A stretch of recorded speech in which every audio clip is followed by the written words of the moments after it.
Hey everybody, welcome back. Vince McSham with you here. And this is a special episode that we're running called The Last Call. 2K19 is about to shut down their servers very soon. I believe the 30th of June is the official date that I heard. And it's coming very soon. So I am doing my last run here on what will be my final roster in the game. And one of my biggest challenges right now is I have so many of the image slots already taken up out of 1,000. It's making it hard for me to download any other content. So what I'm doing is going through some of my most egregious people here that have just way too many logos on them to see what I can remove and still keep the actual CAW itself. Sometimes it's simple. Other times like this, it's a little bit more of a challenge. So anyway, thank you all for joining us. We've got D-Train in the house. Sorry about my damn luck. So, I got a couple ideas, like when we look at this boy here. Oop, no, don't want to do that now. Let's not get crazy. We'll start with the full attire, I think, because then we'll be able to downscale it from there. So all those logos, man, they are just eating it up. But yeah, it's the cowboy, man, and he has all that stuff, and it really goes a long way to making it look authentic.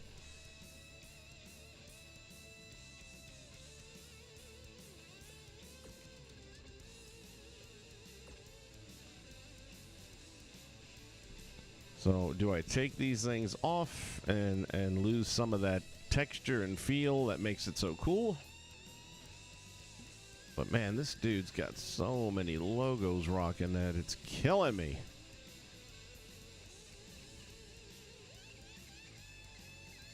So as we go down here to the jacket, for example, oops, I shouldn't have gone there, just go straight across.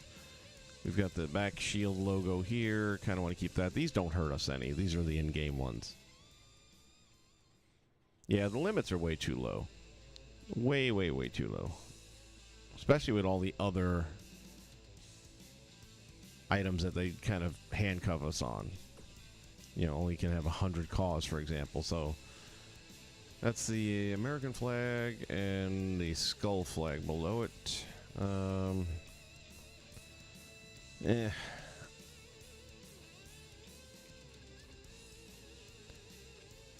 I just hate to mess with this. It looks so good. There's not a whole lot. I mean, the only thing that I'm kind of feeling that I can take away and be okay with is going to be the lower body, in particular the footwear. Because what I'm thinking I might switch to is the Cody Rhodes boots. All these snaps and things definitely, again, adds to the look, but right there, you're looking at about 4 to 6. These are just duplicated, so that's 1. There's 2. At least 3. I mean, they're duplicated, so... But it adds up. You know, you start looking at this, and there's another couple. And these, I believe, are different than the ones being used on the upper body parts. Let me double-check that. He's got pretty similar stuff on the wrist, but it's not the same.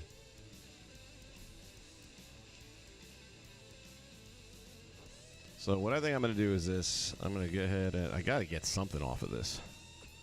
So we'll get rid of the boots altogether, and then we'll just go with the dusty style and see how that looks.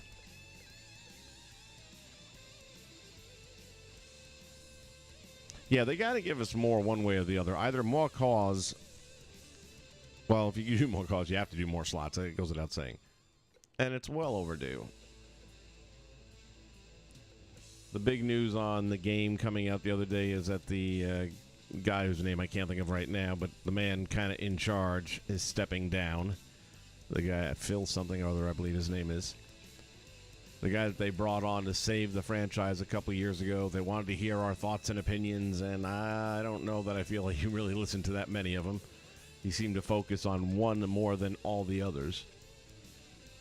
Definitely didn't observe any of my opinions.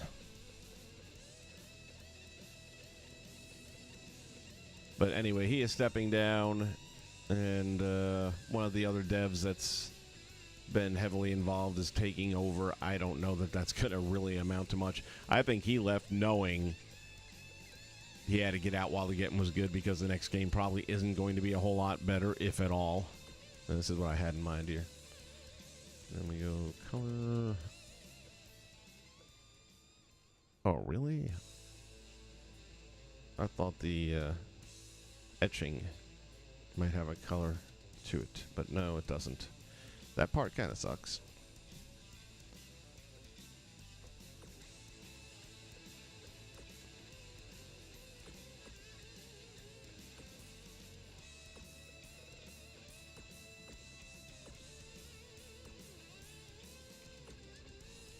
Yeah, let's go this route then.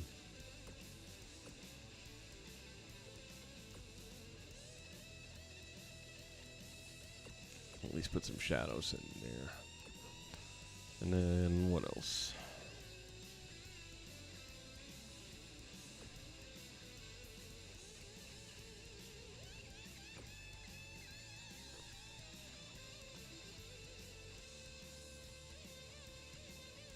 Let me check one of the other ones, though. That's still probably not the pair that I'm really wanting.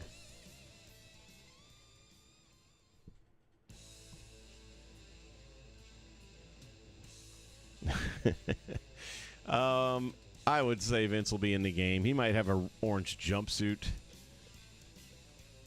And the DLC pack will include Jeff Hardy. Maybe Sonny will be back. Big Boss Man will be part of the pack. It's been a newsworthy week, to say the least. Sasha Banks seems like it's pretty official now that she's gone, even though nobody wants to officially put it in writing. There are a lot of inside sources that are saying that she's gone, done, finished, and it's only a matter of time. She's got lawyers involved, which makes me think she's trying to get out of her non-compete perhaps a little earlier.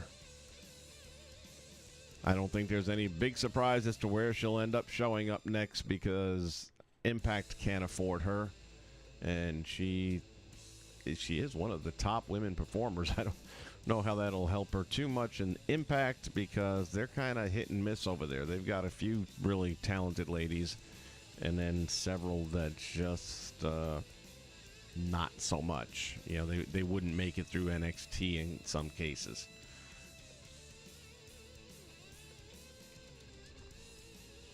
And talking about Impact in general right now, I'm having a hard time watching it. And it's frustrating for me, because I'm watching a show that I was starting to like a lot. And the reason I'm getting away from liking it a lot is the same reason that every other major company failed. And you would think by now, at this point in history, somebody would have learned their lesson. But when you build your brand on being WWE 2.0, you fail. And that really, I mean, MJF, the more time goes by, and I get that they're trying to build up this angle with him, it's a really bad move taking him off TV. Because here's a wake-up call, Tony. He's your guy. He's the guy that you can actually claim that you helped build a platform for. I am sure you guys discussed ideas together, even though I'm sure the majority of MJF's creative is his own. But here's the guy that came in virtually unknown by a lot of people, unless you were like deep into wrestling and were watching MLW, which a lot of people don't. You didn't even know who the guy was, and now he is pretty damn near on top of the industry. And you're written him off TV. I don't get it. Yeah, this is what I had in mind.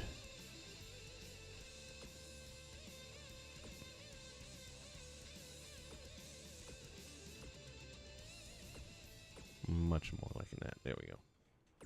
So I can rock with that.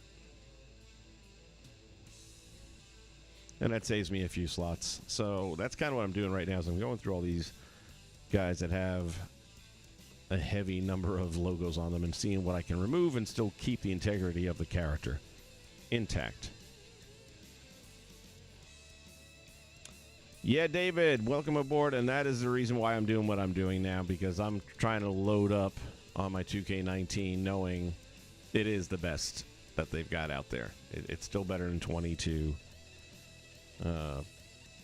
Every time I try to do a live stream with 22, it just makes me cringe. Just the way 20 did. Actually, maybe 20 might be a little less cringeworthy for me in the sense that I kind of figured out how to make it work the best it can work. Whereas with 22, I still haven't. And I don't know what surprise it's going to throw at me. And I hate going into a live stream and I can't focus on doing broadcast and play-by-play because I'm so busy trying to figure out, okay, how's the game going to screw me on this one? You know, what point is it going to freeze? What point is it just going to dump out? Who knows with that game? All right. I could just copy and paste, but I think I'll just go straight to edit.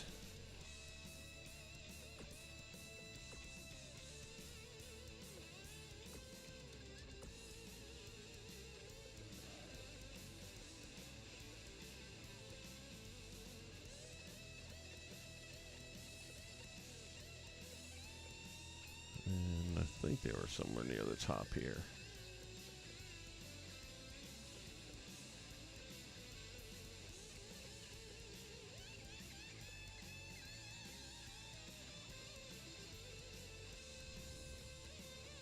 There we go. Don't need that. Need this.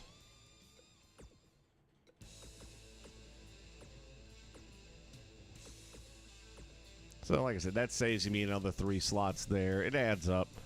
I wish I could do a little bit more, to be honest with you, but let's see what he's got going on with this outfit.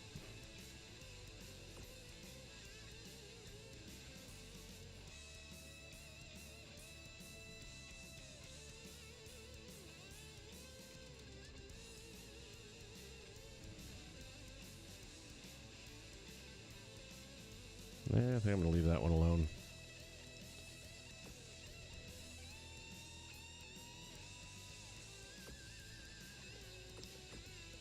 Well, at least I managed to shave a few more off. And we go that route until I get it down enough, and then I'm going to try and upload a few more. Ladies and gentlemen, Blazed Radio is in the house. What's up, buddy?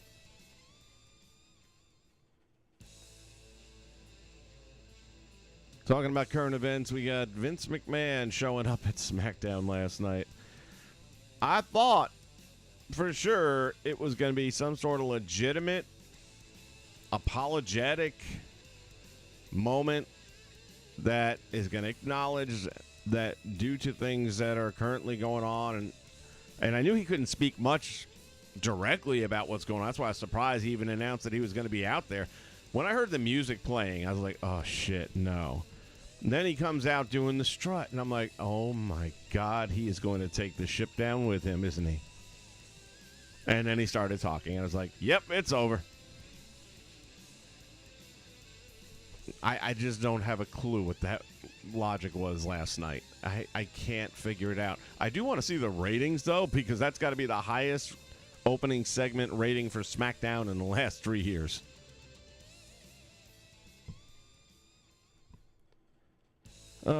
No, I get he doesn't generally apologize. I wasn't expecting that because that's admitting guilt. Although I think $3 million also admits guilt in a certain sense, and don't you? But what I was expecting is, as many of you have heard, as many of you may have heard, there is an investigation going on currently on allegations against myself, and for that reason, I'm going to do the right thing. I'm going to step down as the CEO temporarily while this plays itself out. I appreciate your support. Hope you enjoy the night. Blah, blah, blah. Stephanie will be in charge. Yeah, something along those lines. I was not expecting him to come out, do the strut, talk about the call letters on the stinger. It's like, what? Oh my goodness! It's like this really. I mean, does he not have a legal team that advises him? I cannot believe anyone on that team would be like, "Yeah, sounds like a good idea. All right, that should be all right. Don't worry about it." I'm gonna dump this Brody King because it's so outdated now. The tattoos aren't even accurate anymore. And then hopefully I can find a current one on 19, and then hopefully I'll have enough room to upload it anyway. Over here, I think there was some Saban stuff that I might be able to shave off. So let me bounce over there and take a look.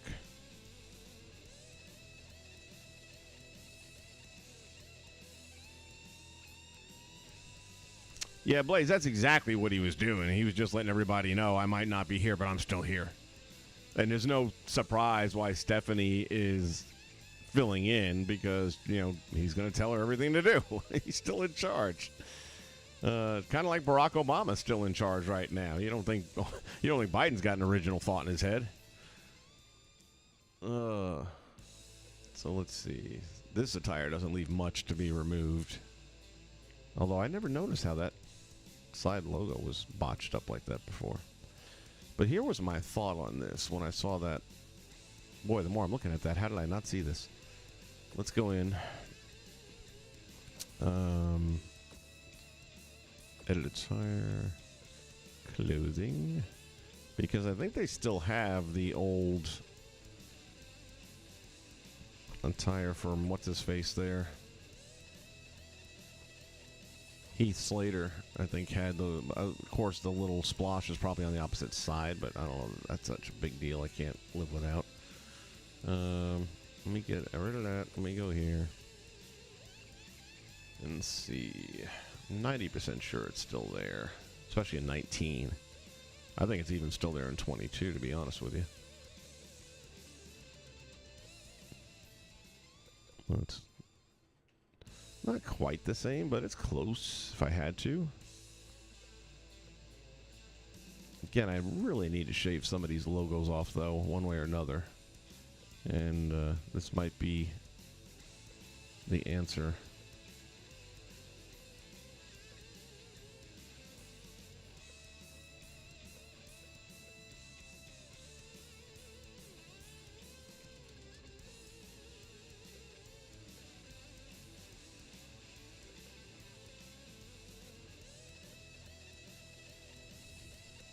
Got the old Daniel Bryan gear.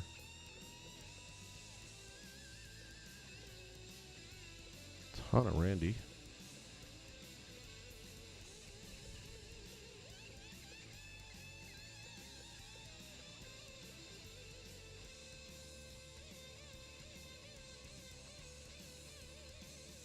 Not only that, but WWE turned off the comments on the YouTube clip of Vince making his appearance, which none of the other videos really have that enacted. It's just that particular one. Wonder why. Either something that is being, was being received, or something they just kind of know is going to come. I look at it this way. Anyone who doesn't think Vince was screwing around is out of their mind. So now we talk about the $3 million payoff. That's his money. He wants to buy somebody's silence.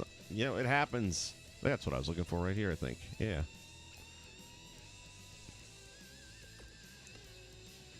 Now the trick comes in whether or not there was WWE corporate issues involved, so far as, did the money come from the wrong places?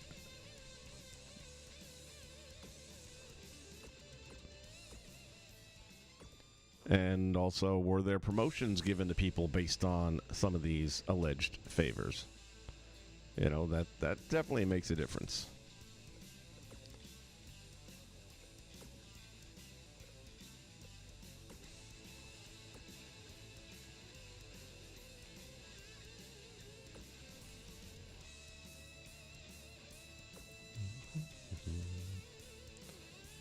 And I'm just going to do this.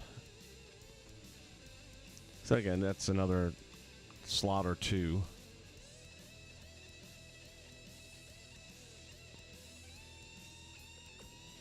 That I've just saved for logo designs.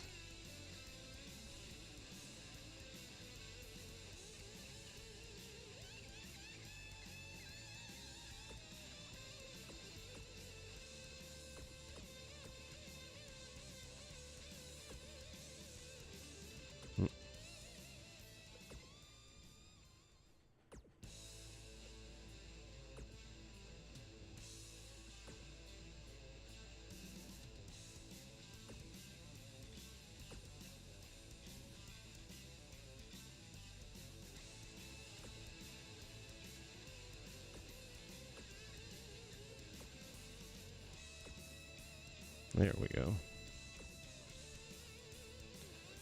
Now I just got to resize this a little bit.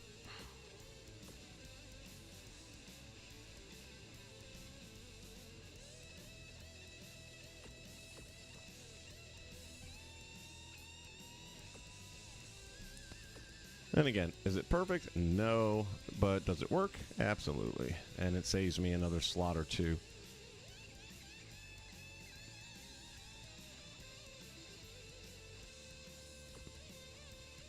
Would have been better off doing it on the first one, but...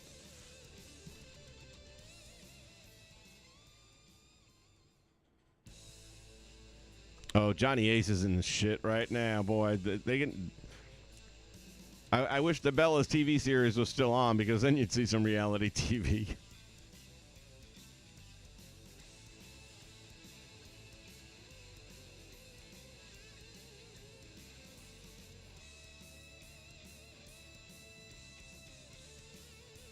Johnny was always a shitbag. I mean, he's never had a good reputation.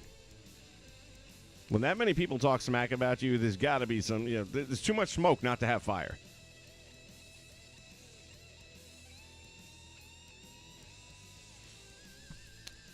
Oh, David, I don't see me doing AWA anytime in the near future. I did that for a year, and I had my run with it. It's just not something I have a deep passion for at the moment.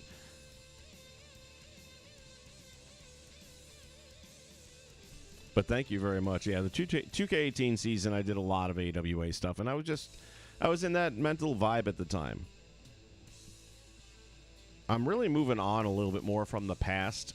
I see talent, I just don't see it being used well, and it frustrates me. So that's kind of why I've been doing a lot of the stuff I've been doing this season. And I just don't know that there's too much more I can still do with banging out old WWF and AWA and NWA. As much as I love that stuff, and I love the 80s wrestling, I mean, how can you not? The Magnum TAs, Nikita Koloff, all that stuff back in the day. The Flairs and Dusties and the Horsemen. It's not that I don't still enjoy it, but I've done so much on this channel with it that I don't know how I can take it anywhere else that it hasn't already been. And then the game doesn't give me anything to work with. It gives me less every season. If I had create a story mode, then yeah, maybe I would be doing more with that stuff. But hell, it took away interviews. I mean, shit.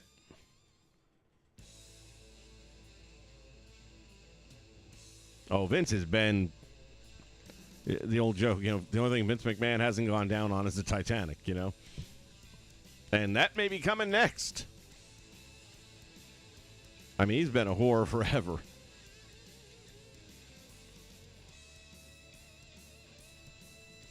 And are they really secret meetings if everybody knows about them? I mean, they might be secret in the moment that they're happening.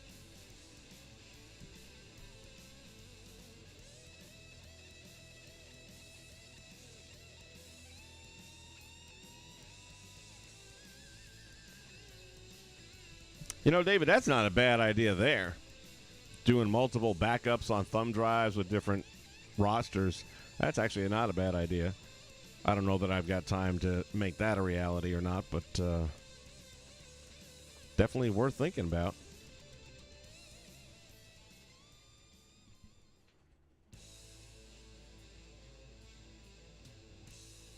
Turn Dusty heel. That never worked, man. They tried doing that with the NWO angle. People they love Dusty. Some people just ain't going to get him to boo you.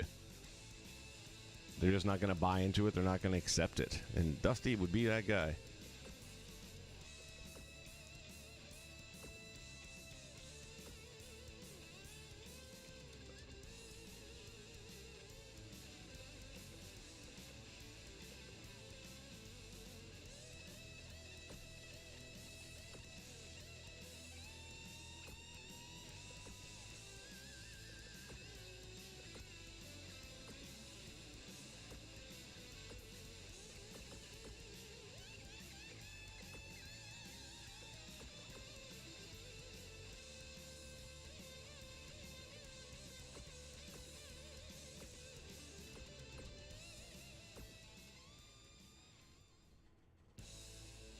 Thought I might be able to get out of it without having to put that little doodad on there, but no, it shows through.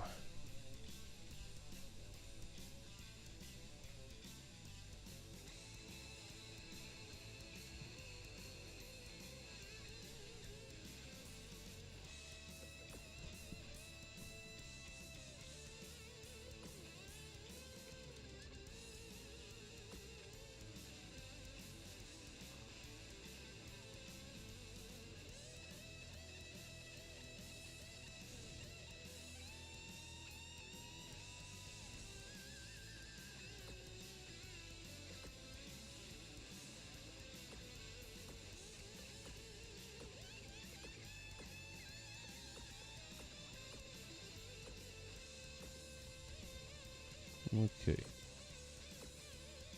And there's our Chris Sabin. So again, we take another couple logos down. That's another 2 at least, so it's about 5 so far that we've cut back on.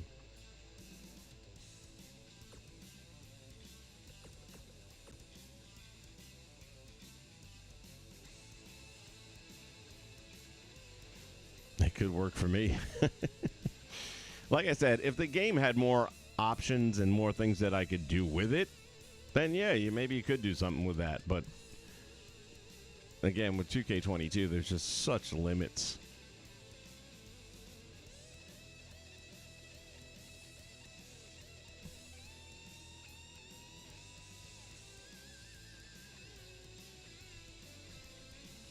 Four hours, my goodness. That's a lot of time, boys and girls.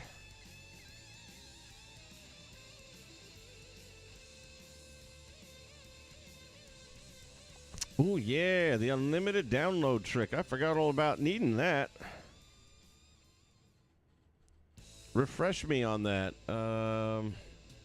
You would go to download, and then what, you back out of it at the last second or something like that? I forget how that worked.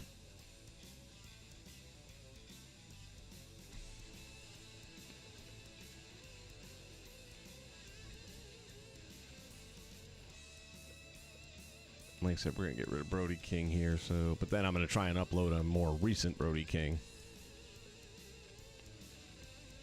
Well, or maybe not, because I already got rid of Murphy as well. Thinking that if I use them at all, I'm keeping some of the AEW Dynamite roster, some of the key parts of it, and then some of like the B tier and the C tier, I'm getting rid of that, and it'll all be on the 2K22, if at all. See, the fact is that I can at least do promos on 19. So whether I cut that in with a 2K22 stream or whether I do it its own independent stream on 19, it at least gives me the option of doing promos. So I got to kind of handpick which guys are going to do the promo work for their respective groups.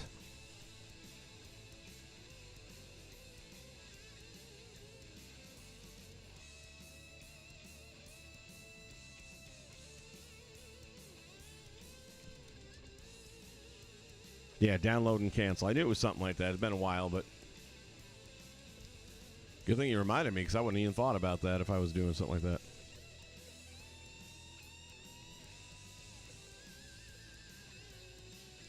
Part of me wants to get rid of Cody from 19 simply because, man, that's a lot of slots.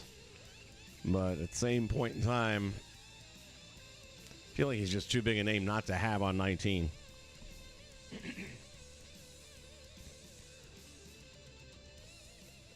You know, these guys have a lot of stuff too, but they're all needed. It's like tattoos and things like that. You can't get rid of that and still keep the integrity intact. Same thing with Hangman. I mean, he's a walking logo limit, but it won't even look right without it.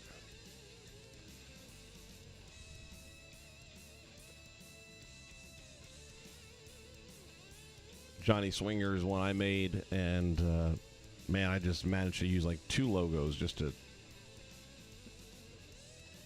cut and paste them a bunch and get through it that way. Again, a lot of tattoos and a lot of work on his singlet, but again, if you take it away, it just doesn't look right.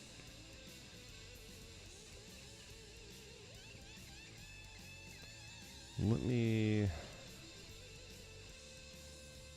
see, with Julia, I could maybe do something now that she's gone to the dark side.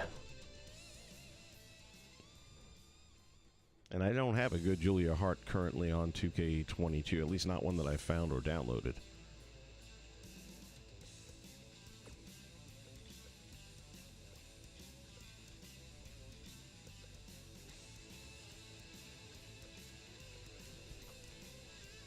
See, honestly, I don't know if there's that much here to remove. I mean, like the name plate would be one, but I think a lot of this other stuff. Let's see. Well, let's take a look.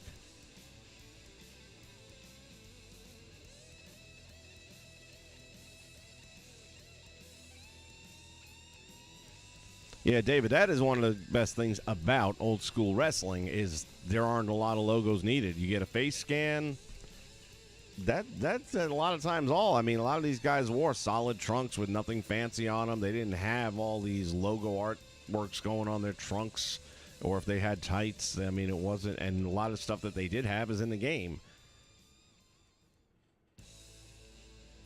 You know, they might have initials on their tights or something like that, but nothing extraordinary. So, yeah, if you're doing old school roster, then you won't have a problem keeping it under the 1,000 logo limit. But today's stuff, ay caramba.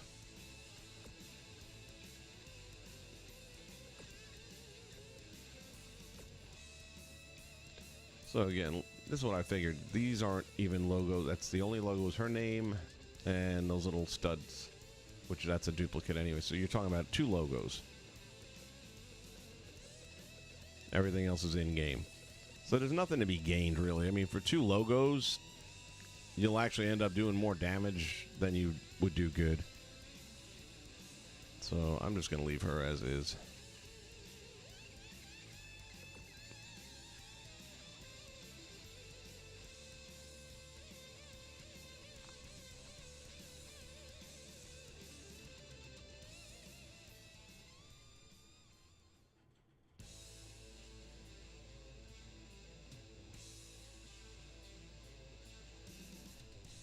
Yeah, I would say it's probably accurate. 75 might be when you're hitting your logo limit, and that's when you got to do what I'm doing now, which is go in and determine how much you need to keep and if you can at least get rid of some. With this 2K19, my thought was that I might just get rid of a lot of logos and just keep the base model character and then go through and make, based on whatever attires are in the game, the next closest thing to accurate. Just to get us there, but we'll see. We'll see. I don't have that many slots to fill. I did remove a few more off the roster that I just felt like they were occupying space that wouldn't be justified. I could do it now when there's options to go and download, but knowing that this is my last chance, I really want to make sure it's a roster I feel comfortable will carry me through for a while longer.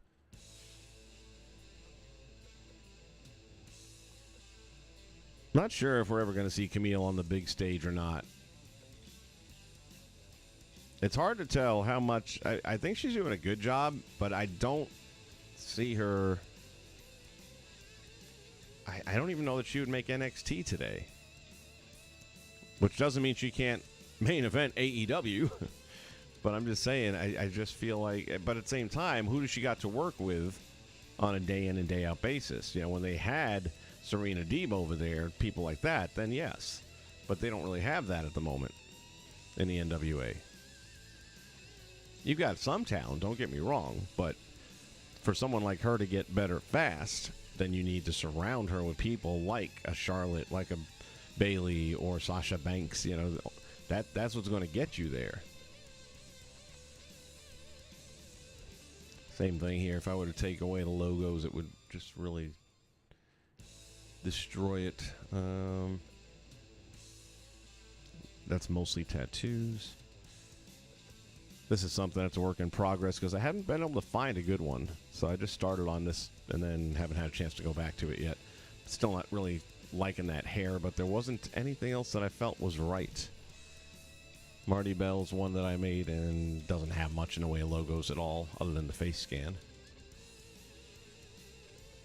The only reason I'm keeping all this at this point is because he does tie into Impact and he does show up on Impact, so I'm going to keep him around. Even though he's got some logos.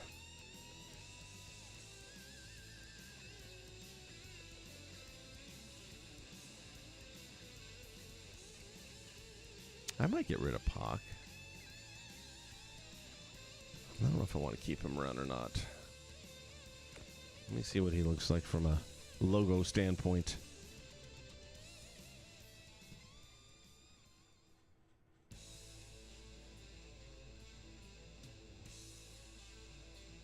Andrew Roberts, what's up, buddy?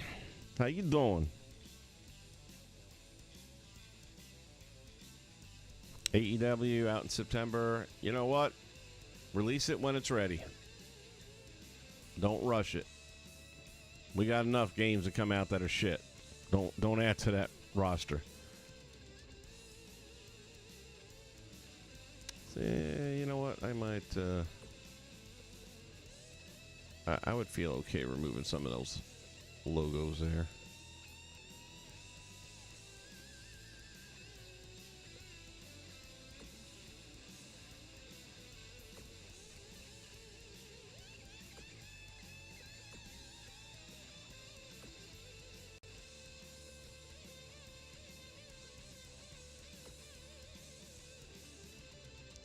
Keep the rest of that there.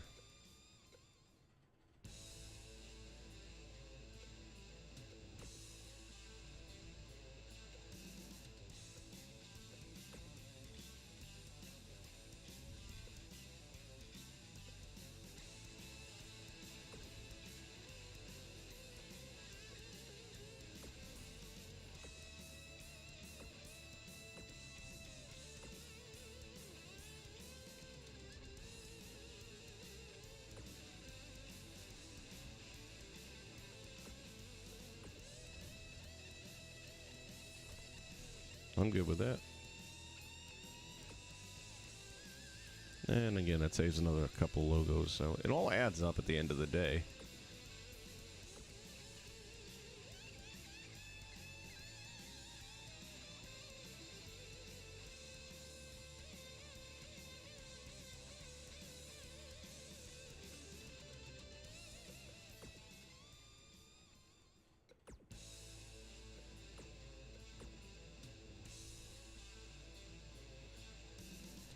Yeah, I haven't seen or heard anything new about AEW's game lately, so I'm going to lean on the good, no news is good news theory for that. Citron, what's up, buddy? I am not creating anything, quite the opposite. What I am doing is deleting as many logos as I can and still trying to keep the credibility of the creation itself, so that I can make room for new downloads to fill out my final roster before the servers shut down in another couple weeks.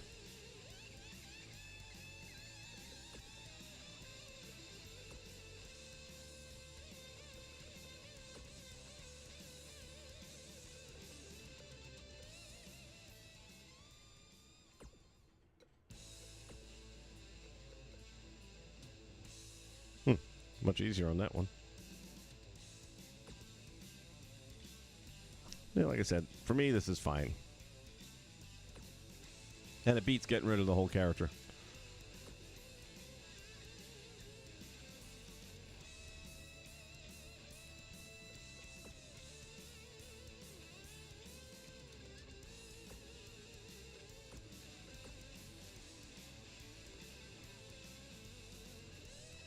But if I had the whole Death Triangle, that'd be ridiculous, because when you look at Phoenix,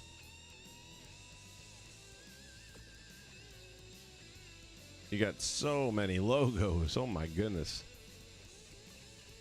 I think when I deleted the other 2/3, I think there was combined somewhere near 23 to 25 logos just for 2 characters.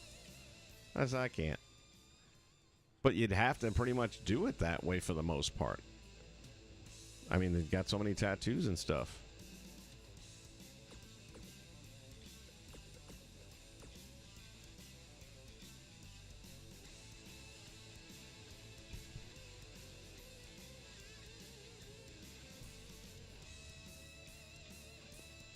Yeah, I mean, look, 2K19, everything about it, just, it's better. It plays better. The only thing I'll say 22 is better in is probably the Creation Suite.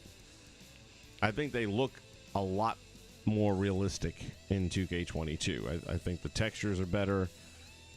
I'll give them that. And obviously, body styles are... It's a catch-22 on that. So now you finally have the heavyweight body style to make a true King Kong Bundy or a Yokozuna, something like that. But you can't customize the body the way you can in 2K19, where you can break it down by the chest versus the midsection versus the lower leg and the upper leg sections, you know? So kind of pick your poison on that one. But overall, I mean, if I'm giving a wrestling game a score and it's a 1 to 10, 19 is probably at an 8, and 22 is probably at a 6 as an overall game. Now, again, you want to go with visuals and presentation, then that kind of flips around a bit, where we go with 2K22 at a 9, and I would probably say this is somewhere near a 7. And that really comes down a lot to the camera angles, because they got that right with 2K22, and that's one of the reasons why I haven't given up on it. Because from a production standpoint, presentation standpoint, the way it comes across, their visual really does save the game. Otherwise, it would be just total trash.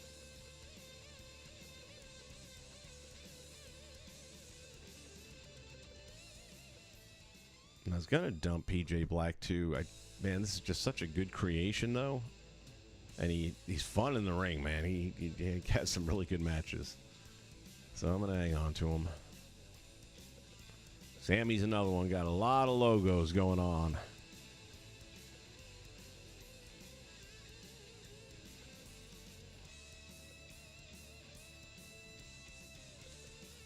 And Tim Storm, this was one of mine.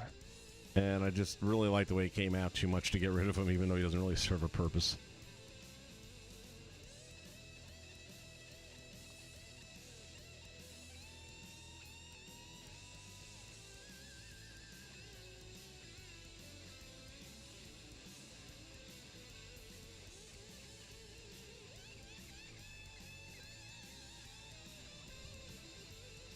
I've already removed a couple of logos off of Tully. The rest I'm going to keep as is, because I really like this manager, Tully, that this guy created. Trey Miguel again. It's the tattoos. Nothing you can do about that.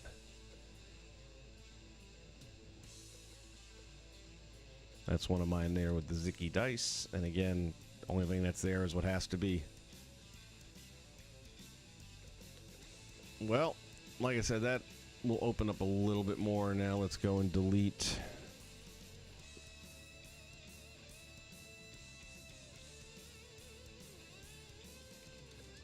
One of the things about 2K22 I like better is I could just go and delete any wrestler on the roster I want, as opposed to now I have to actually remove them from Universe Mode first.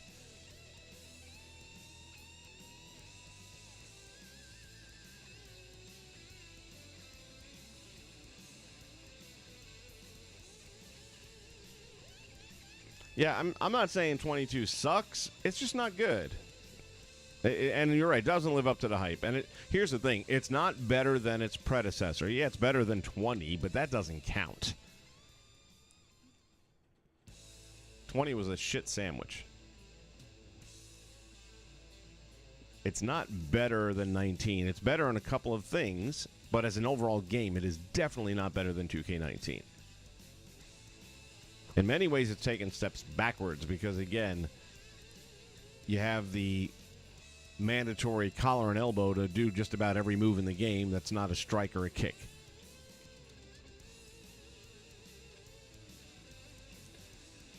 All right, let's see. I need to go to Universe.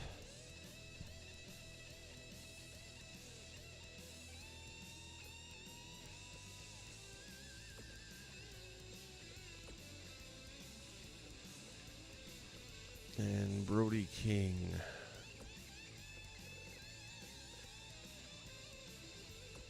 I'll remove him from that. And I'm not sure. I think we have to remove him from the roster, or from the team as well. Assuming that's even still there. I may have already deleted that.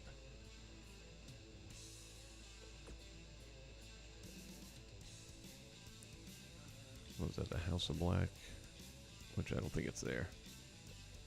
And I'm trying to make sure I didn't have it under another name, because I might have created something on my own.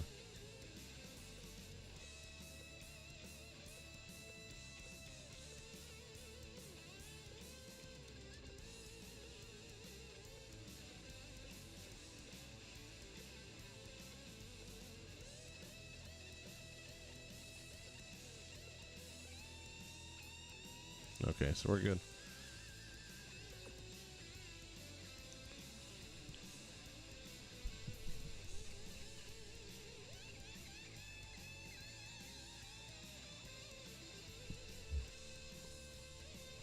Oh, D-Train. I don't even remember. That was just, it was one of those things where I think they had the call sign for it, and I was like, that'll work.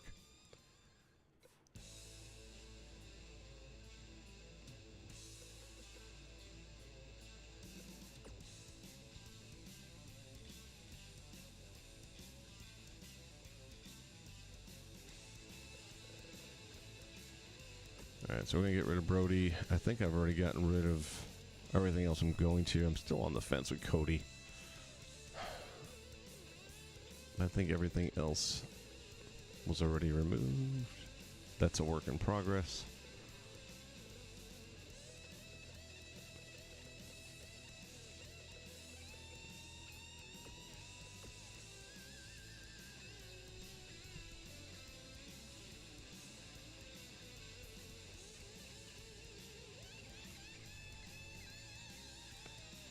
So, one thing that is the same pretty much, and that is if you get this option in either game and you decide to delete the content as well as the images, it says if some images are used in other content, then they won't be deleted. That's bullshit.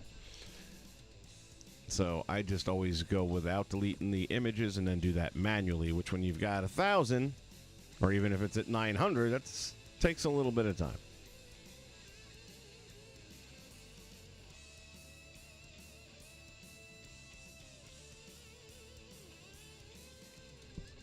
Well, Central, the thing with the roster and the legends is they have to pay these guys and girls.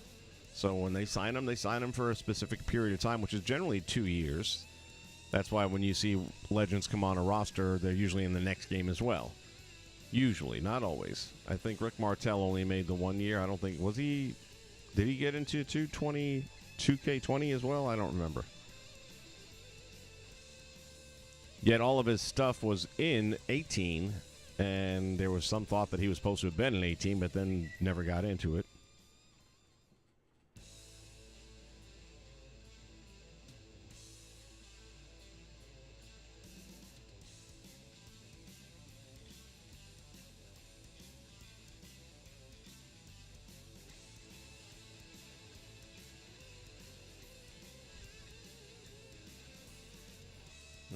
What are we doing here? My player note.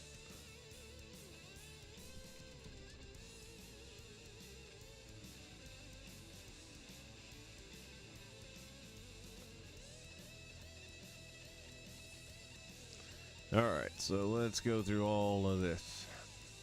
I started to do this earlier, and as I saw these reoccurring names, I was like, well, let's see if we can shave some of those off, and that's kind of what I was just doing now. So we were able to get rid of some of this stuff.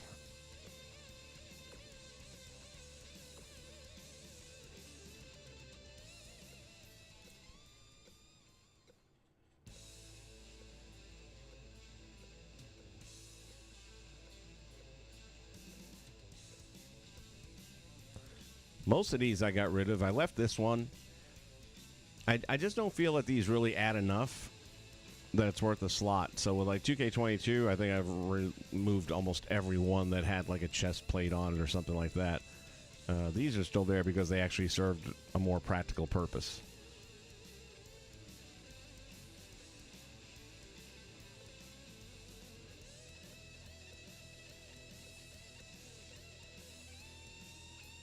Those I'm keeping because I may have to make my own arenas over time.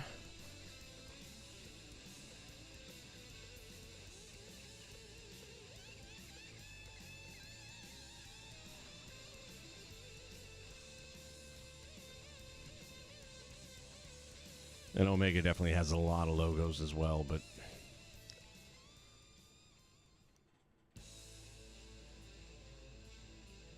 see, now I could have used that.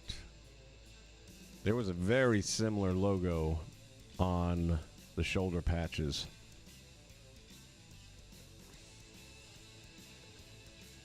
Of one of the other calls that I worked on before I went to stream.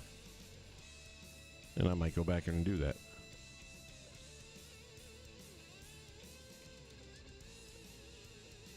Alright, so now this is gone.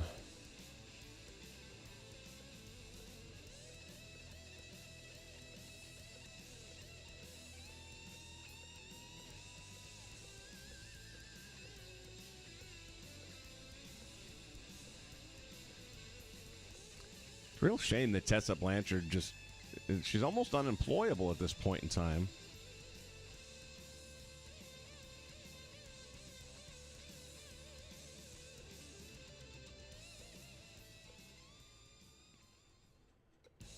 That old saying, where your reputation precedes you, it's not always a good thing.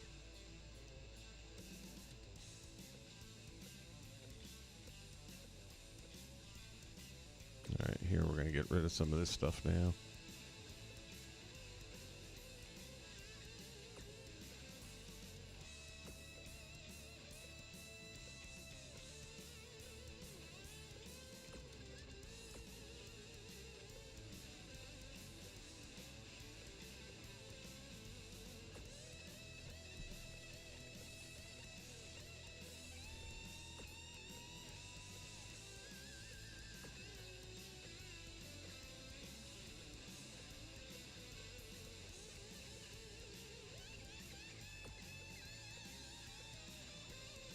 So again, that's a lot of logos,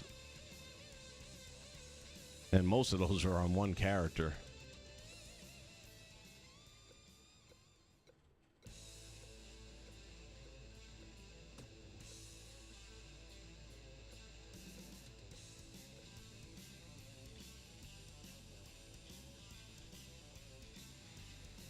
Oh yeah, D-Train, there is so much that you can do with her, except for the fact nobody wants to. But she's a top talent. She just screwed herself over so badly.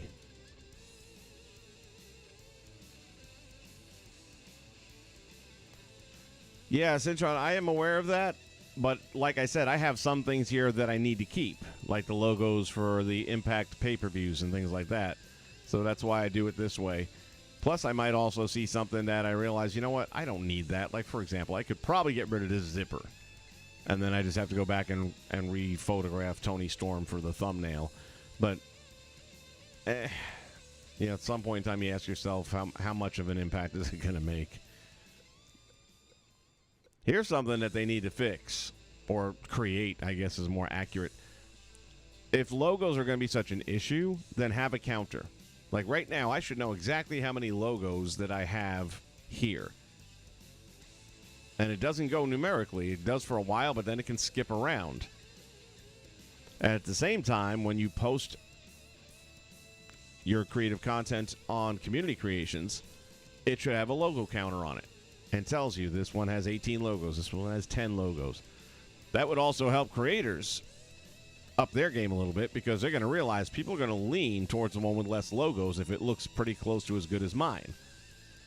And it's going to make them come up with new ways of scaling down their logos. There is an amazing looking what's his name there? The dude, Osprey. really, really good looking Osprey. And I started deleting stuff. This is on 2K22.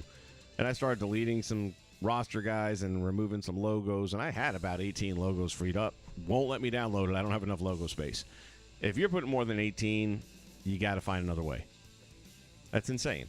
Now, this, again, the work is amazing. It looks phenomenal. And he's got that robe that it's tough not to use several logo images to get that recreated. And he recreated it magnificently. And I'm not necessarily a Will Ospreay fan. I don't know the guy. But I've watched his matches in AEW, and I do see him as a wrestling talent. I can see why people like him. He definitely has the it factor. But if he's like at 23 logos, you know, he could have saved me a lot of time. If I would have seen that number, I wouldn't even bothered. So I want to see that change. Right after you add at least 500 more logos to our account that we can have. I feel like I should just get rid of this.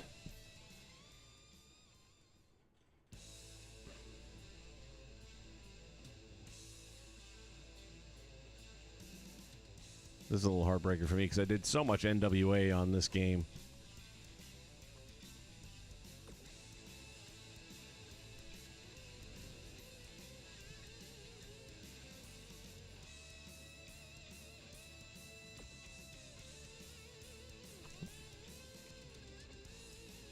Ah, what the hell.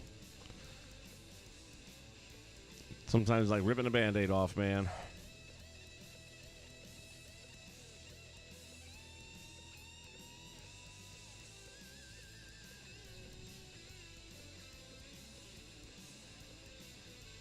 Murphy.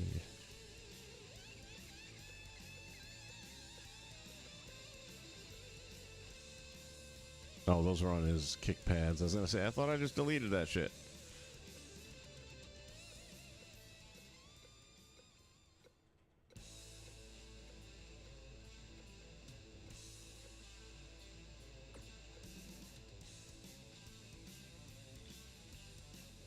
I don't recall seeing that.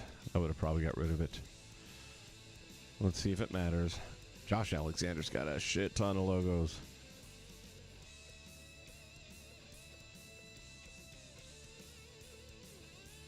So normally I would have deleted that, but again, for Jericho, that one you kind of need. It really makes the difference.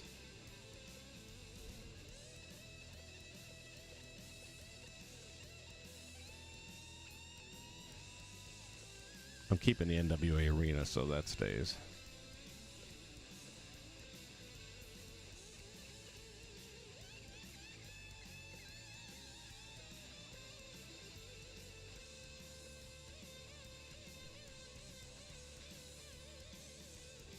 Best kept secret. I don't even know who that was, but it's gone now.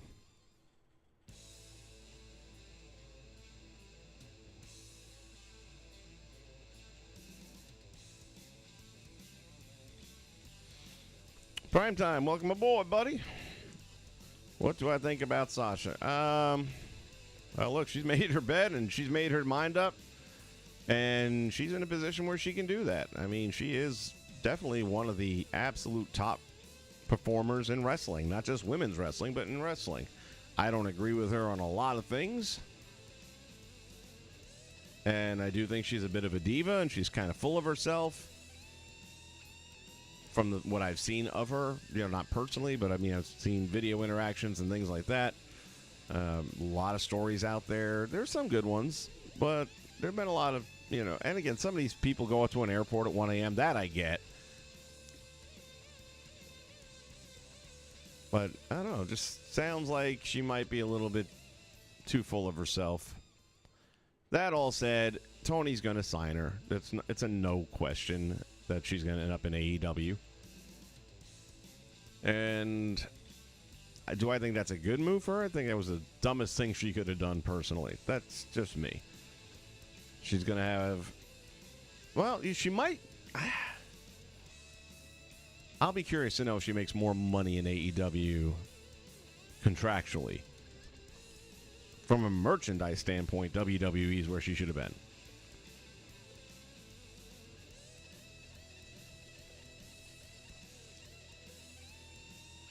But she did what she did. You know, I get it. And maybe you do have to have people standing up to creative on that program because it's just terrible. Case in point, last night,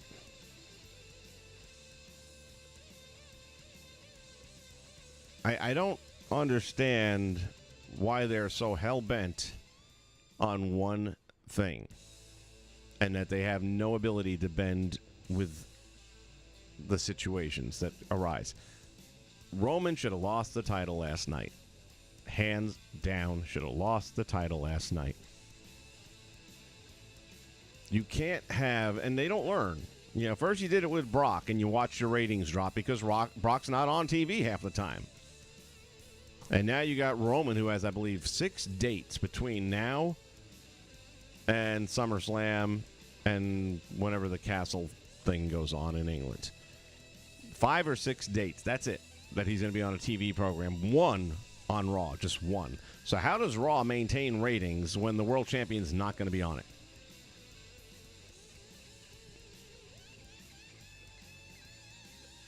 So with that kind of booking, it does not surprise me that Sasha said, fuck you, I'm out of here.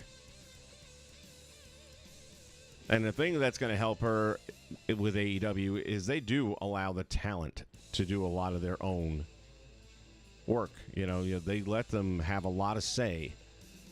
And the talent bounces ideas off each other. Hey, man, if you did this, and oh, yeah, and then another person will chime in. And they end up, that's how you... That is how the creative process works at its best. I've never seen any place, whether it's wrestling, whether it's an animation studio, where one person has all the ideas and you guys make it happen. It's always a matter of having different minds that are also creative, that think differently, that can feed off one another so that when you come up with this idea, this person says, that's great, and we can do this. And the first person wouldn't have thought of that aspect of it. But they don't have that in the WWE at all. Not to say there aren't people throwing ideas around. Vince is the only idea that's going to happen. I'm not sure why these other people are there. I couldn't tell you if he's ever listened to them or actually taken their advice. Doesn't seem like it.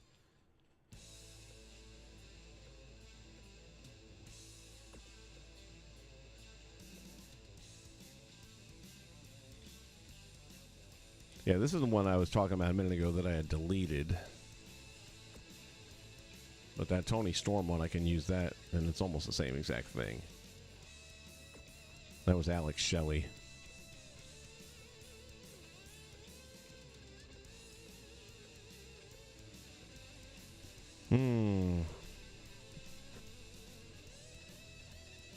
Yeah, we'll get rid of it. This also was on Alex Shelley's lapels on his jacket for the ring entrance. And basically, I just took some logos from the WWE and shrunk them down small enough and threw them on there. I guess it was a bunch of buttons or pins that he has on there. But it still had the same basic look.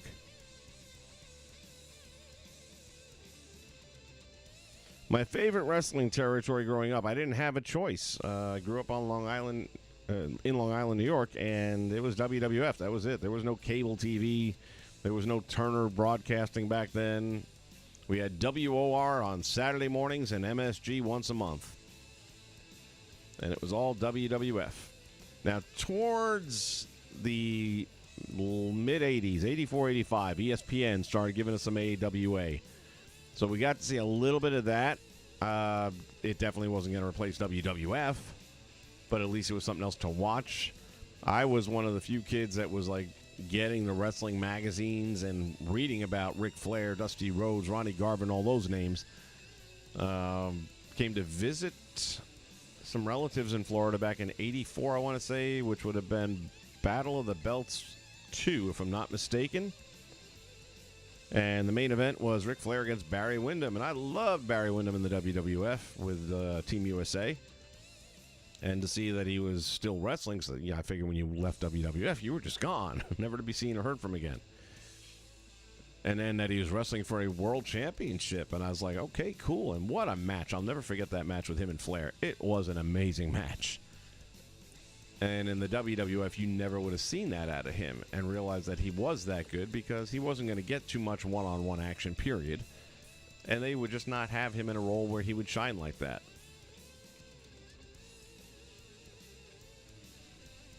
Now, once I moved here to Florida in 85, 86, actually it was 86, then I was all about the NWA. Man, I got into that so fast. Championship Wrestling from Florida. I didn't look back. I still kept up with the WWF on the USA Network, but I just didn't care. I was all about the Horsemen. I was just Dusty, Magnum. Loved all of that. And when it comes to today, I just keep on moving because there's days, or more than that, there's periods of time where any one of them might have the thing that I'm all, into. It's like, yeah, this I actually care about. So for a little bit there it was AEW, but now that's fizzled, and there's not much left there that I care about. So right now, my biggest draw personally, I like Impact. I like their roster. I like what they're doing with it. I do wish they'd played a bigger crowds. I think that hurts them when they're, performing before 400, 500 people when they could easily be pulling in a couple thousand. But from my own personal experience, when they were here where I worked last month, they got to do a better job of promoting. I mean, if I did not work in the facility, I wouldn't have known they were in my backyard. There was nothing on the radio. I know it costs money, but you got to spend money to make money. I think I heard that somewhere before. There was not a single ad on a radio station. Nobody picks up a newspaper anymore, so if you did put anything in print, that's a waste. Nothing popped up on my Facebook feed, and I got plenty of wrestling-oriented stuff on my Facebook, so you would think it would have popped up. So unless I went to their website or watched their programming straight through, now I say straight through because they could have thrown it into the matches. Like while a main event match is going on, have it scroll across the bottom of the screen. Not the whole match necessarily, but it could have been there for a moment or two. That, hey, next stop is going to be the Citrus Showdown in Kissimmee, Florida, blah, blah, blah. But they don't. They had like a blurb during like a commercial spot, like their own commercial spot. And a lot of us do what I do, which is we record the stuff and then we watch it and fast forward through what we don't want to see, which is every damn commercial. So I wouldn't have seen it. I would have fast forwarded through it just to get to the next match. Yeah, the old school stuff. And part of it wasn't that it was necessarily the greatest wrestling. It was good, and there were some matches that were phenomenal. But back then, it was real. They still had kayfabe, and they still made you believe. How is that not being used? They still made you believe that it was real.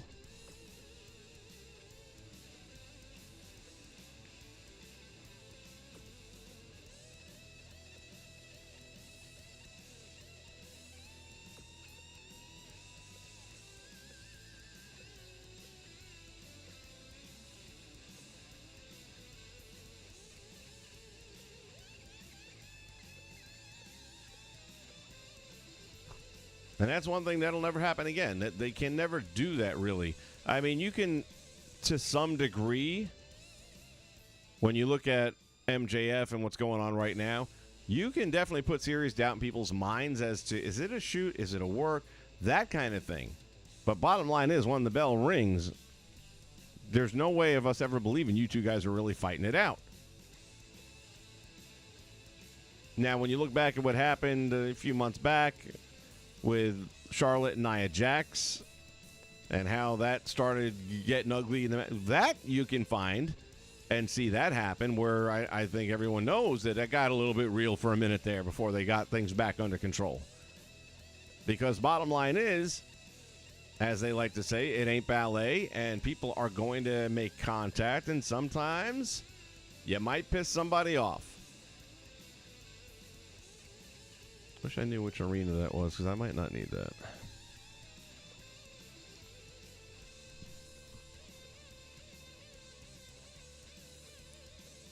But when you see those moments happen, which kind of few and far between if you're asking me, I don't feel like that's necessary. I'm going to get rid of that. And by doing that, that means I got to go back and give Joe Doring a new thumbnail. Yeah, I saw that on his jacket. I'm kind of leaving it, even though I don't know why. The bass drum of death? What the hell's that about?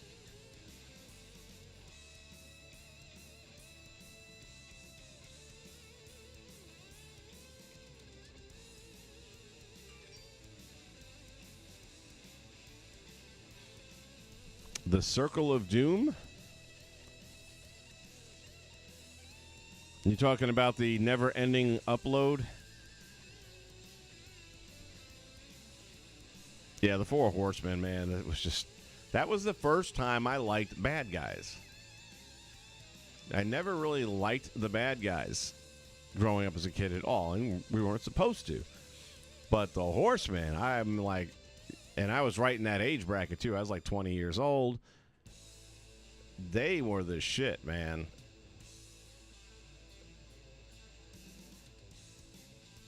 I'm so sure I don't need this. But I'm going to leave it because if I'm wrong. I made that logo myself on... What did I use for this? I think it was Photoshop.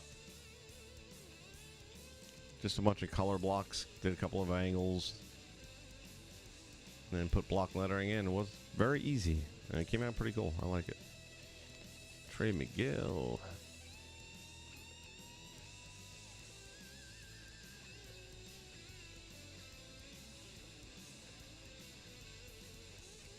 Not even sure what the hell that would be.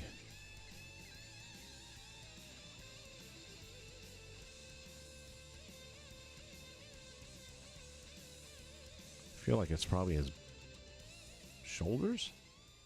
Yeah, I'm going to leave it for now.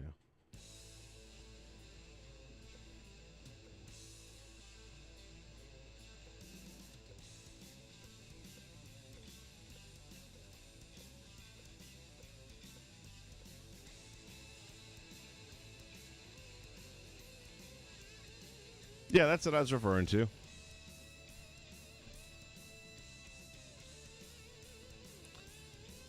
Yeah. So I had the same problem. I had to uninstall and reinstall the game. I mean, it works. It fixes the problem, but my God. And this is why 2K22 is not ever going to be better than 2K19. Because after all these patches, you still have to do that. So the game just doesn't work the way it's supposed to at all. So no matter how good it looks, even if they could fix the AI to be a little bit more realistic, which that hasn't happened yet.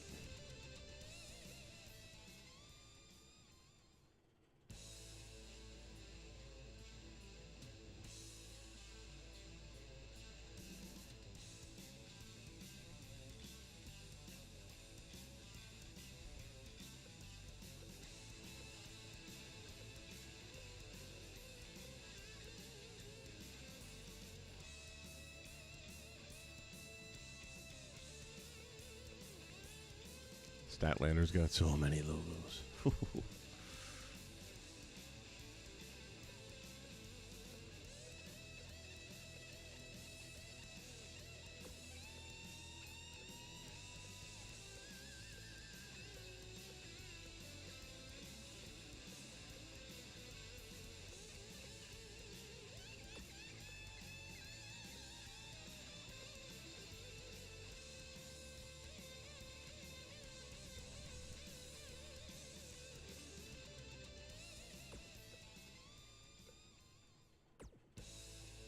Good news is we are clearing some logos out. That's probably somewhere near 15, maybe even closer to 20 already.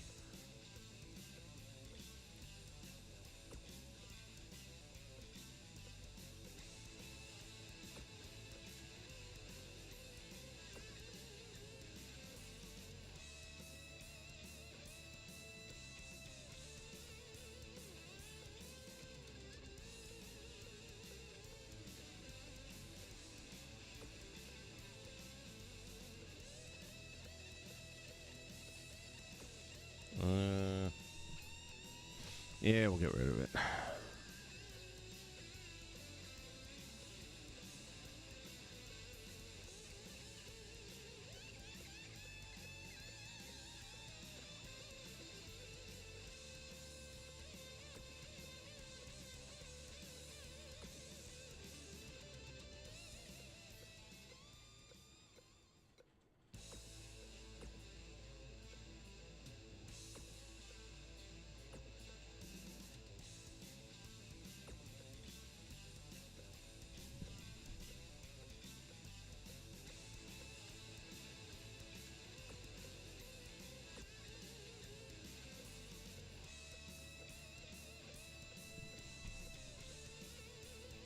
Oh, we'll be able to download a few more anyway.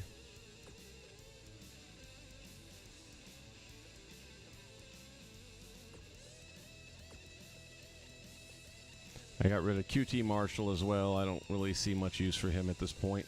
I think he's pretty much exhausted any main run he's going to have on any promotion. Now he's going to probably have more value as a trainer. I think once Cody left, that kind of did his career in, so far as in-ring talent is concerned.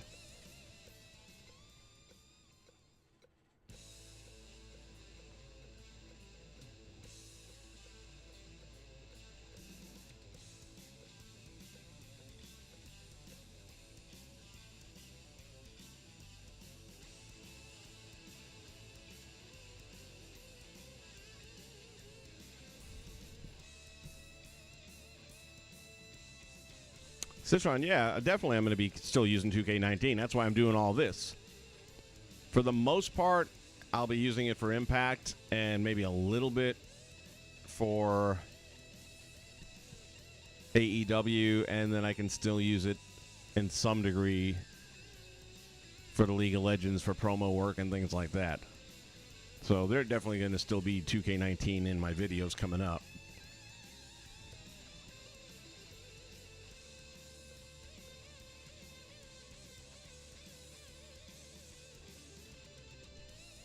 Larry Man, is it closed? Not yet. You'll always be able to make stuff. It's the thing that's going to happen on the 30th is that the servers will go down, so you won't be able to go to creative or community content anymore and download other people's work.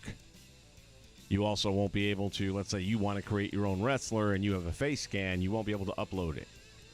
So you've got between now and June 30th to take advantage of that kind of stuff, and that's what I'm doing here. I'm freeing up some logo slots so that I can make my last downloads for what will be my final roster on 2K19.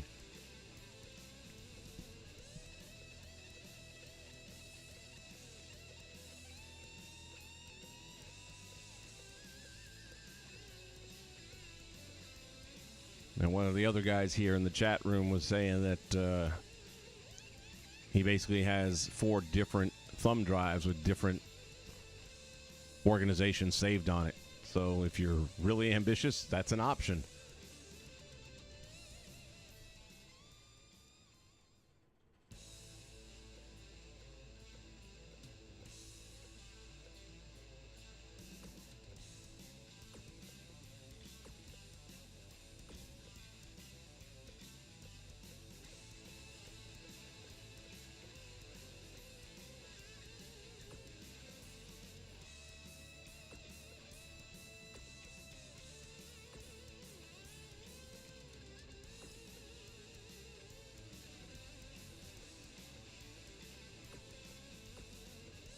Man, Buddy Murphy had a lot of stuff attached to him.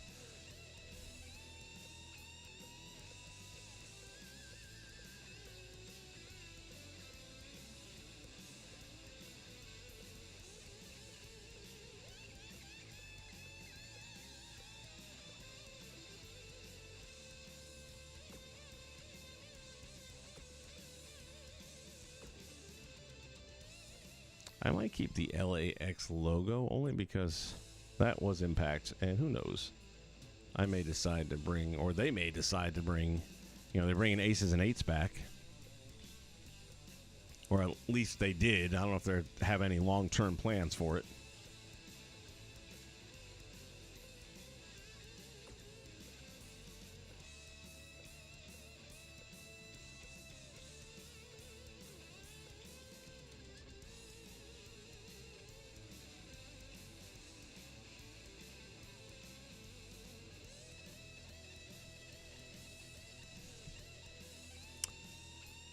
You know what? I did do an all-women's league. It was called Fierce, and you can find it here on the channel. It just didn't get any views, man. People weren't into an all-women's wrestling organization.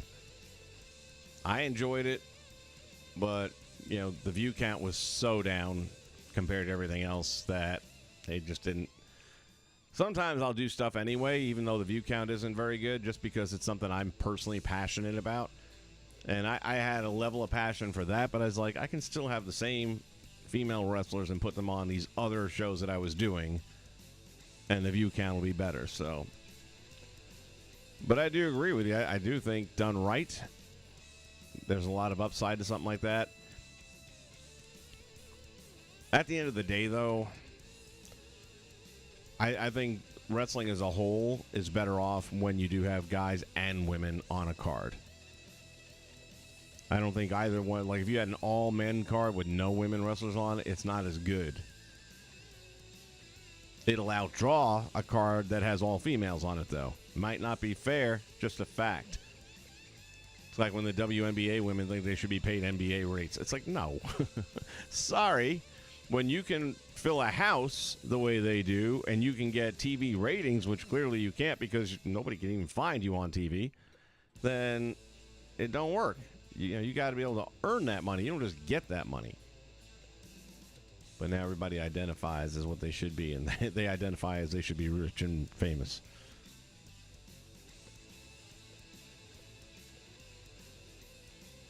I'm going to hang on to that one for the same logic. Oh, damn it. Gonna keep it, because I can see I might need that down the line.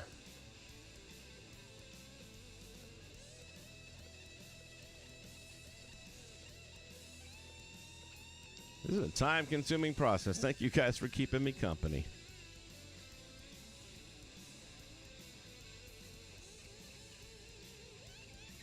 Big JH in the house. Welcome aboard.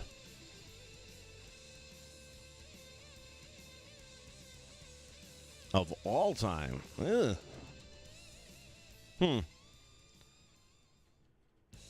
Well, we say manager.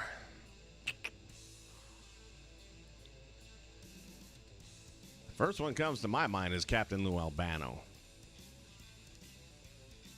Now, do you ever have a world champion? I don't believe he... Well, Andre for a hot second, I guess. But, or actually, no, he wasn't with Andre back then. So, I don't know that he ever had a world champion. He had the 16 tag team champions.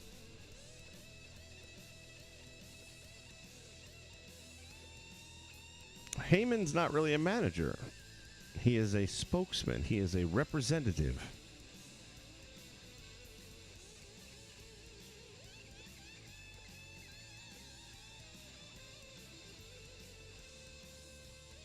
J.J. Dillon's another one that you don't want to forget about if you're having that conversation. And I'm still just thinking in my own mind.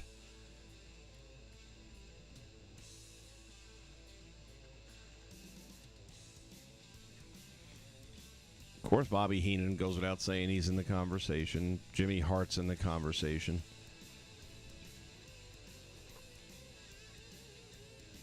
For me, best of all time, Captain Lou Albano. I think he, as a manager, did more to put asses in the seats. I think he was the perfect mix of foil and distraction. For me, I'd say it's Captain Lou Albano, all-time greatest manager.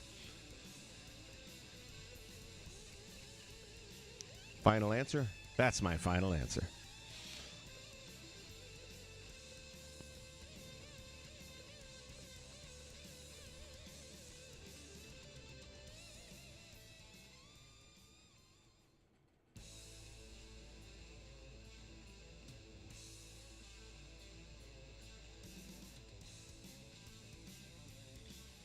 Oh, it's no question that the talent is there. And if you were running a real league with women from WWE, from Impact, and from AEW, that'd be as good as it gets.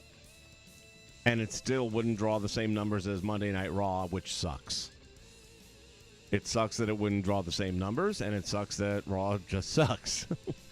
That's all there is to it. They just, for whatever reason, and I don't know what that reason is, because here's the funny thing from my standpoint. When I'm watching today's product, I skip a lot of the matches But the matches and the promos that I generally never skip are the women. Because they have been more entertaining, they've been more riveting, they've been more realistic than the guys. Their matches have been better in many cases. You know, take away that one recently with Thunder Rosa and what's her name?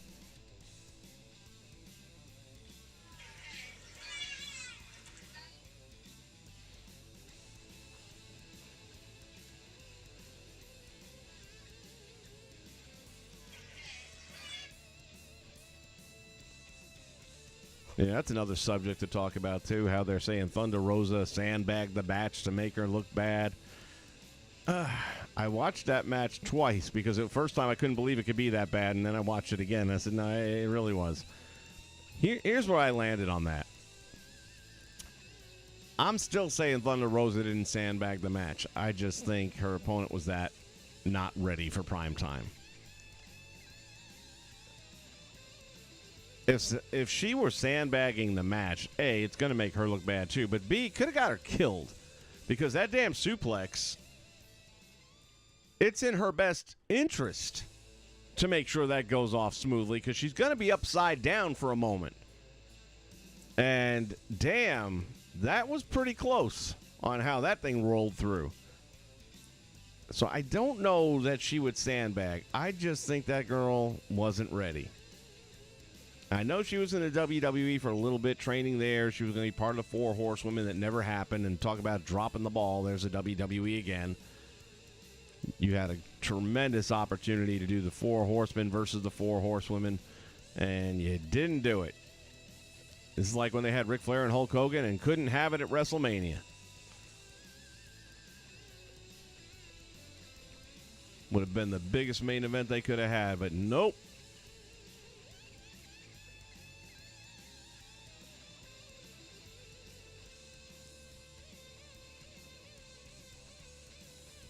Am I going to watch Forbidden Door? I'll probably watch it on one of those pirate networks on the internet, but I'm not paying for it, no. I'm not a New Japan Pro Wrestling fan. I just don't watch it, don't really care for it.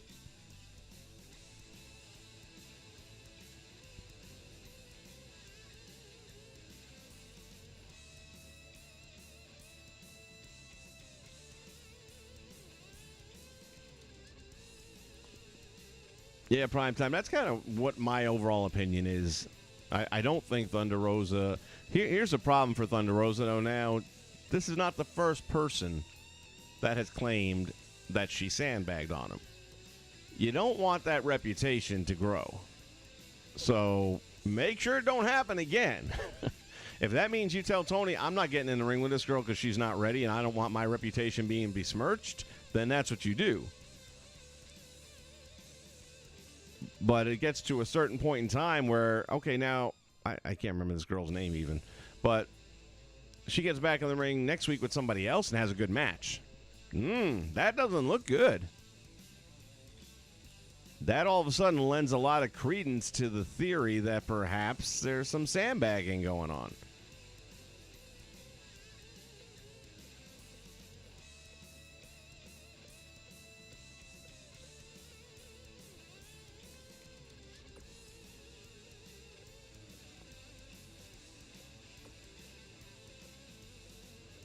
Well, the good news is we are clearing out some logos here. Man, how many Julia Harts were there? There was a lot more than I gave credit for. I thought it was just one or two, but... yeah, there's actually several. Well, I might have to look at that again.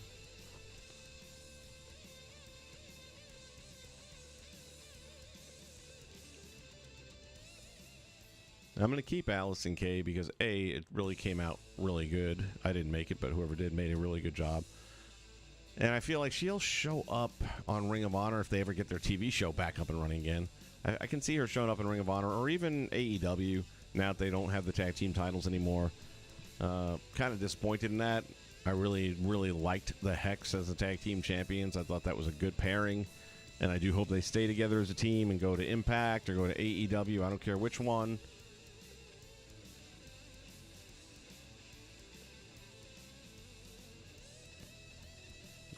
take that out.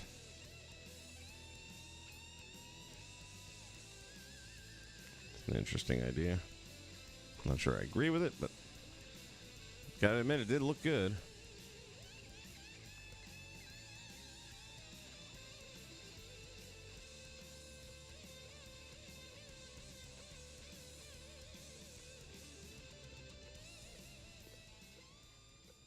See, I'm now looking at all the Steve Macklin stuff, and it's like, good Lord, how many... Like, that's the lower eye, it looks like. Even that looks like it could be the lower eyelid. I mean, it's hard to say. What is that? I don't want to delete it and then go back and find the face is all jacked up looking. But I would never have had a clue that there were that many logos on the Steve Macklin call.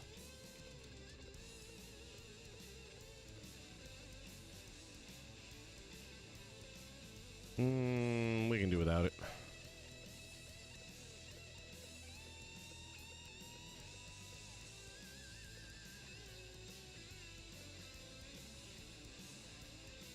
Keeping that. Keeping that.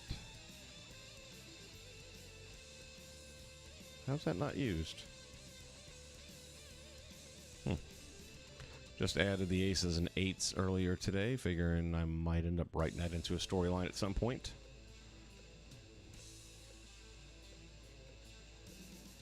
And we finally reached the faces. And I might even keep whatever ones are here, even if they're not being used currently.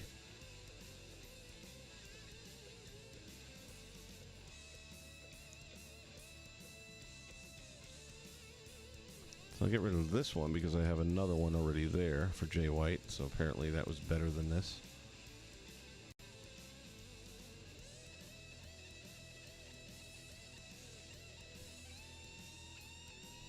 No idea who that was supposed to be.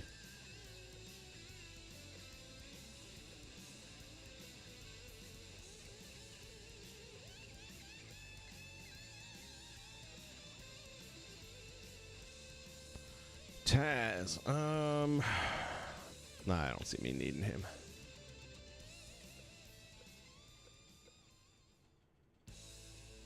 That's QT Marshall. And again, you can use some of these things and make other faces out of it, and it'll work.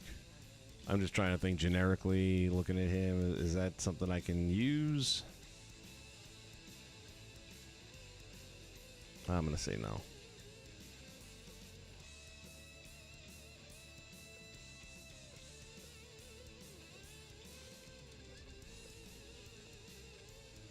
Buddy Murphy.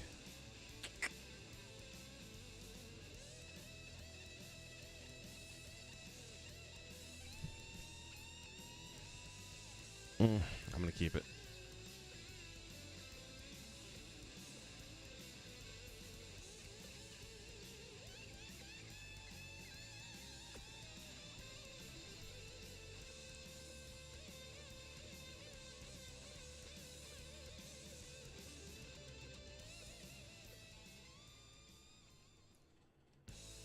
And that was, what's her name there? CC.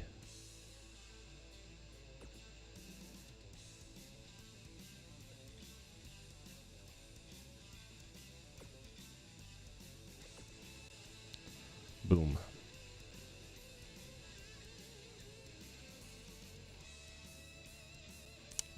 Power Pain, no. Don't have them. I have them in 2K20.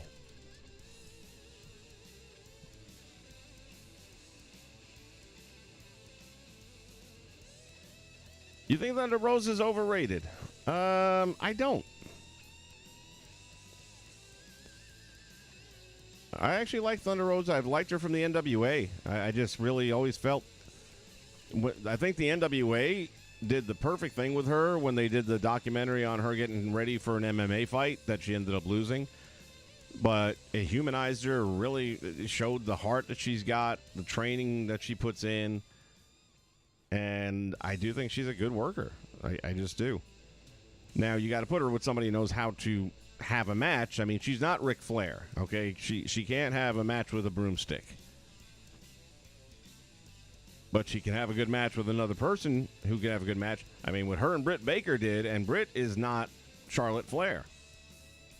You know, she's still on the learning curve side of things. But those two ladies had a friggin' match. That lights out match between those two, I would put up against, I'm not saying it would win, but I would put that match up against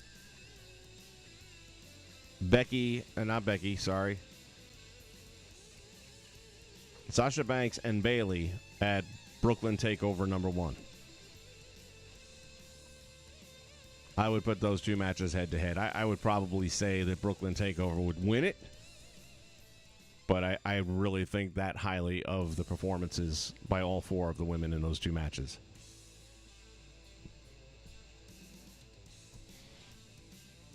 For me personally, primetime, ROH needs a 1-hour show because they don't need a big roster, and they can always borrow from AEW. So keep the show. Here's where they make their mistakes. They oversaturate the market. You got a 2-hour show, a 3-hour show, a 6-hour pay-per-view. I mean, come on. Enough.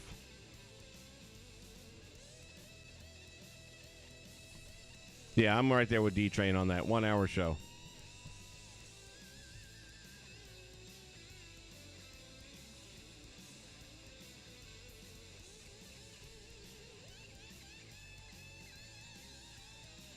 And you know what? You're right. Alicia and Melina, that's something else. We should throw that in the mix. Yeah, that was not exactly the answer I think that they were looking for when they asked her that question.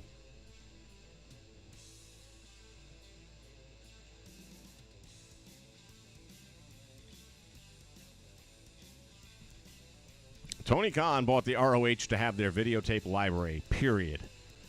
That is the only reason he bought them. Anything after that, let's put it this way, if he was worried about them having a show, they'd already be on. He'd have them on YouTube if he couldn't get a TV deal. He doesn't give a rat's ass about ROH having TV. I mean, eventually he would like it. That's another revenue stream, especially if it's done right. But he bought them for the videotape library, and that's it. He wants his own streaming service, and he needs that library because he doesn't have it. He's only 3 years old.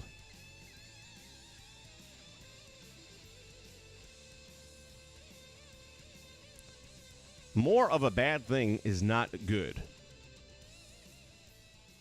And ROH, until proven differently, isn't a good thing yet because most of the ROH roster that people that are ROH fans last saw is going to be gone. They're going to keep a few holdover pieces, kind of like they did with the ECW rebuild. You know, you had to have your Rob Van Dam and you had to have your Sandman and Sabu, but they didn't last long.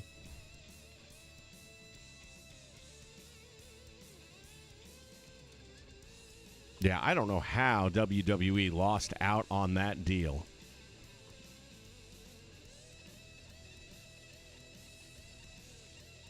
But I'm actually kind of glad they did. It'd be nice to have a different streaming service because you got to figure, all right, so he's got ROH, he's got AEW. What else is he going to find? Well, some obscure shit maybe, but it might not be bad to have some obscure shit. Maybe he'll collect up all the United Wrestling stuff or something. Who knows?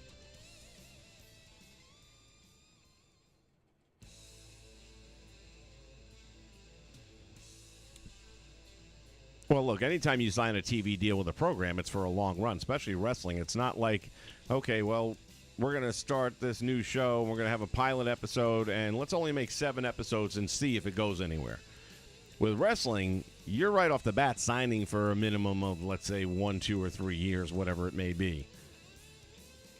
And based on AEW's current numbers, they have enough argument to be made that they can bring ratings in. Now, are they bringing in as good a ratings as the WWE? Generally speaking, no. Even though, well, that's the thing. Lately, their product isn't better. It could be better. It should be better. But I think once ROH hits TV, then it will determine whether it's long-term or not. If they can put the right roster together, if they can have the right people in production and writing stories and let the talent have control, for the love of God. That is the biggest detriment to all professional wrestling companies that are failing, and it is because they don't allow the talent to have say in their characters and their stories. They do. I mean, you're talking about guys and girls who are extraordinarily creative. They're not just athletes. You can't just be an athlete and be a good wrestler. It doesn't work that way. You have to have a creative mindset. And as we stated earlier on in this stream, you get the best product when you have these creative minds in conjunction with one another, bouncing ideas off one another, challenging each other to raise the bar and go, oh, yeah, we can do this. And then if we do this, then we can do this.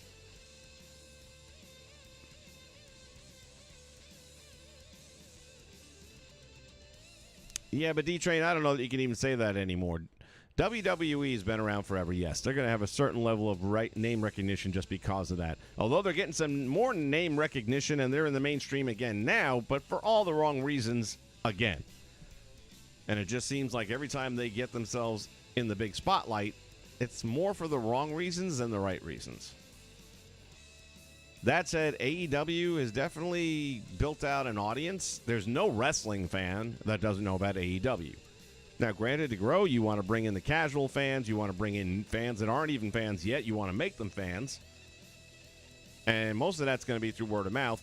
But you look back at the Monday Night Wars. You know how many non-wrestling fans became wrestling fans during the Monday Night Wars? Because their friends brought them in. Hey, man, Monday night we're having the viewing party. For what? Oh, it's Nitro. Oh, it's Raw. What the hell is that? Oh, I'm not into that shit. Well, come on, we'll have some beers and stuff. And they come over and they get sucked into it. And next thing you know, they were watching these things and they were wrestling fans. You don't have that today. For either product. So for AEW to get name recognition the way WCW did, yeah, all right, part of it is you sign a CM Punk. But the only reason that works is because the guy had been out of wrestling for 7 years and made it clear he wasn't coming back to a wrestling ring. So that brings back the fans who've stopped watching. And with any luck, it has enough buzz to bring in some new folks saying, what the hell is this all about? But it's not going to do what the Monday Night Wars did. And the AEW mistake that everyone else has made, that Impact made, which to me is the reason Impact is now in front of 500 instead of 5,000, is they're relying on WWE. They're taking their creations, their talent, as they've finished up with them, for the most part, and we're bringing them over here because you guys know them from WWE. Well, now all you've done is made yourself WWE Light. And that's what they're doing again now. It didn't work for WCW. It's not going to work for AEW. The definition of stupid is to do the same thing and expect different results.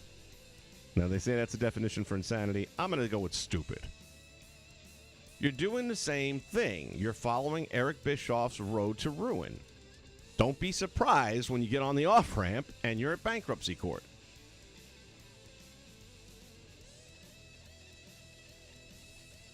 I mean, what's next? The XFL? Oh, wait. And now you have the USFL, so that's going to make life interesting. All right, we got rid of that. So right now I've got as many open slots as I can possibly have.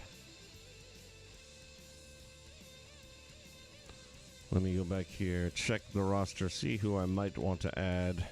I want to see if they have... Problem is, these guys are going to have logos. Lots of them.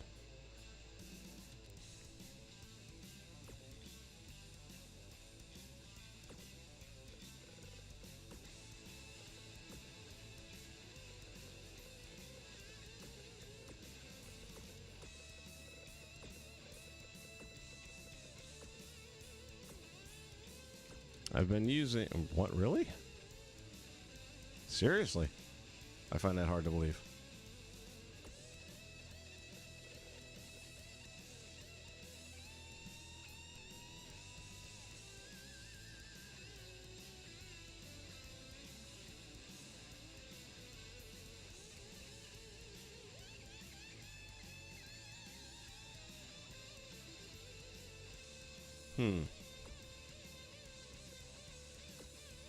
How can they not have a Matt Cardona?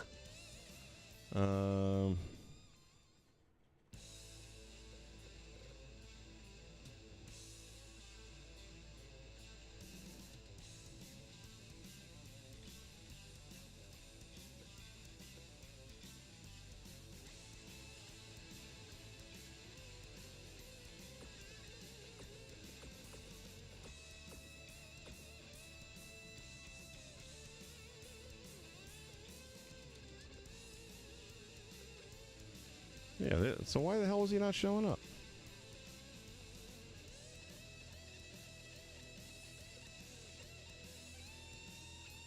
I have to go under a mat check. All right, let me see what we got going on here. No. Trying to see if they have the major players' attires with the purples. Nope.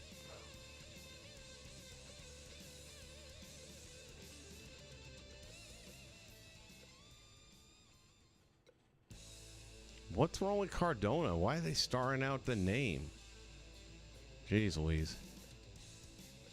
I'll have to do a search for Matt, and that's going to bring up 25 pages.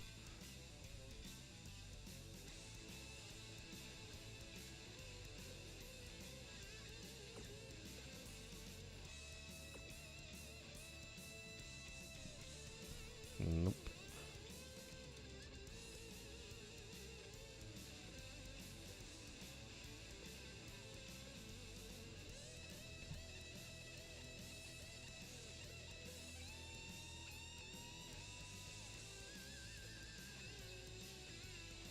Yeah, I suppose I could probably make the outfits to a certain degree.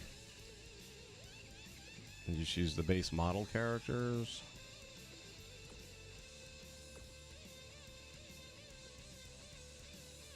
Nothing.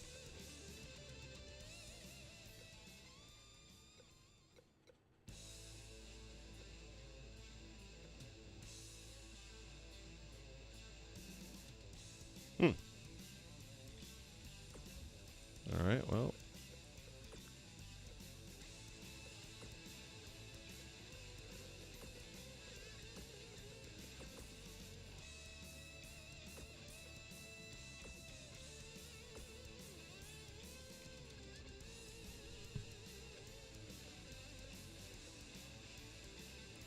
Got a lot of Matt Riddles going on there.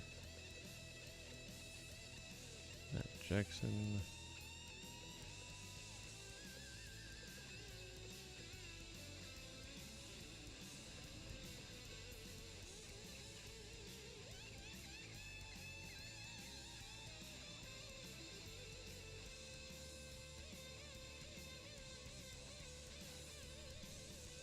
Yeah, again, WWE is definitely going to be a more known name at this point in time.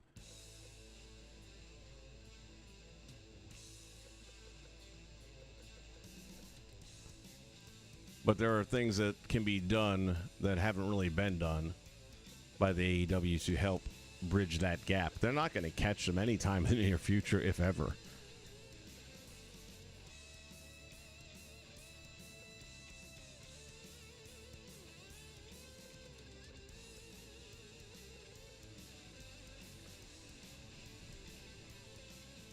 Prime time, we talked a little bit earlier on about the Vince McMahon deal.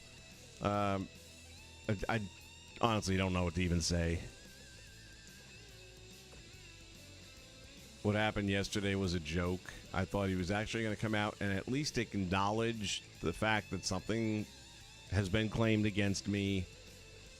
You might not claim I didn't do it. You're going to find out over time that these claims are false allegations or whatever. I didn't expect him to do that because he's in the middle of now court proceedings, so you're not allowed to. Your lawyer would kill you if you said something along those lines. But I did expect him to acknowledge that he's bowing out for the time being and that in time the truth will be told.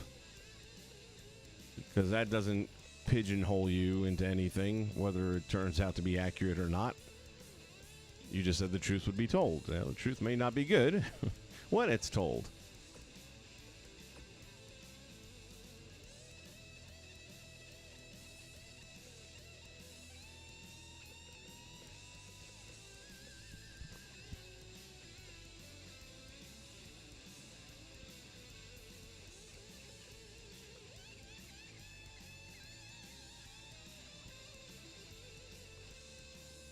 But I do think that was a missed opportunity, and I don't think anything positive came out of that. It wasn't even a statement. It was just the most self-serving, out of touch.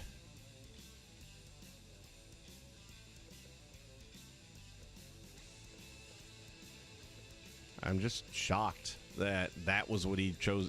When he walked out of the ring, enjoy SmackDown, and he walked away, and I'm like, oh my God, that's it? And then I thought, all right, maybe he's coming back later, or maybe there'll be a behind-the-scenes interview where he opens up a little bit more. But that never happened.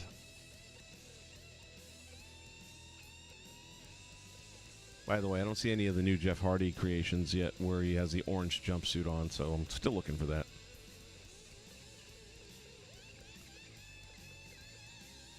His new gimmick.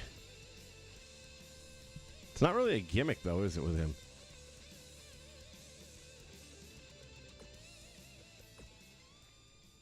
I guess nobody at 19 did the most recent version of the major players.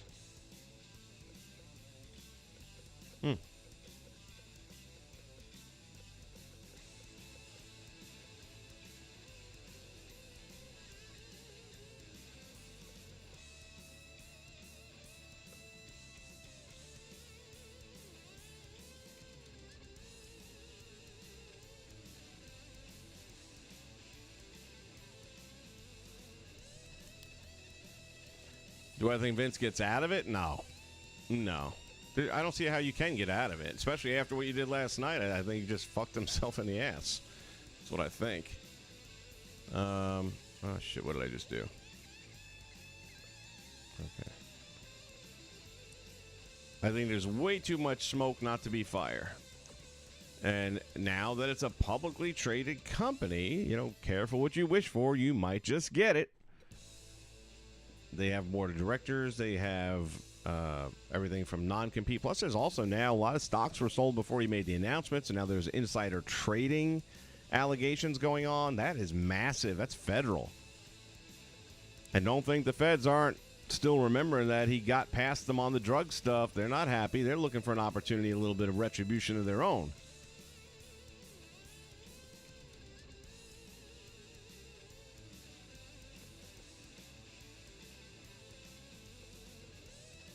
So I don't see in a million years how he walks away from this. I just don't. You got a $3 million payout. Boom, there's that. They have ethics, believe it or not. Like any corporation hierarchy doesn't have some creeps on the top of the food chain. I guarantee you go into the wonderful world of Disney deep enough and you're going to find Bob Chapek's got his dick in stuff that's not supposed to be in.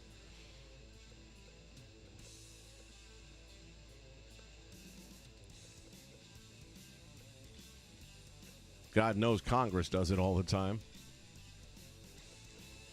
If they're not screwing we the people, they're screwing each other. Literally, figuratively. But when you're a publicly traded company... Damn, it looks like Rocky Dennison from The Mask.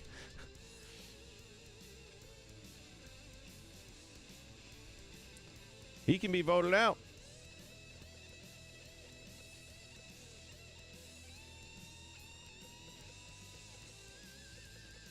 And I think his time is up. And it's a good thing. He needs to go. Thank you for all you've done. Thank you for your time. But you don't get it anymore. You haven't for a very long time. The product is not good like it used to be. And you're not doing anything to make it better. So it's time to bring in some people that can work well with others, who can do that creative process of bouncing ideas off each other and come up with something that doesn't suck. They have the talent. That's the thing. You have the talent to be as damn good as you want to be.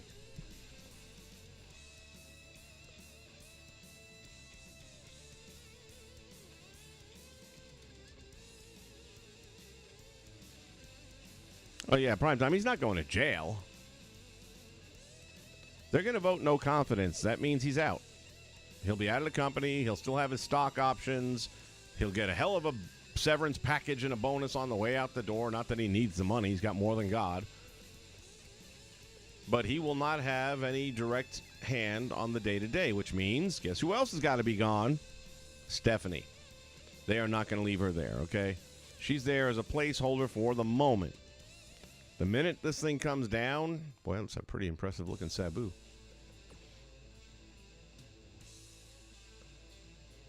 Really solid work on that.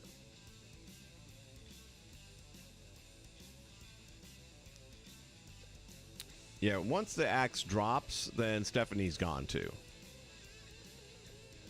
And now it starts to look even a little bit more suspicious, like when she left her role on the marketing side for Family Matters. Well, maybe this was the Family Matters she was talking about. So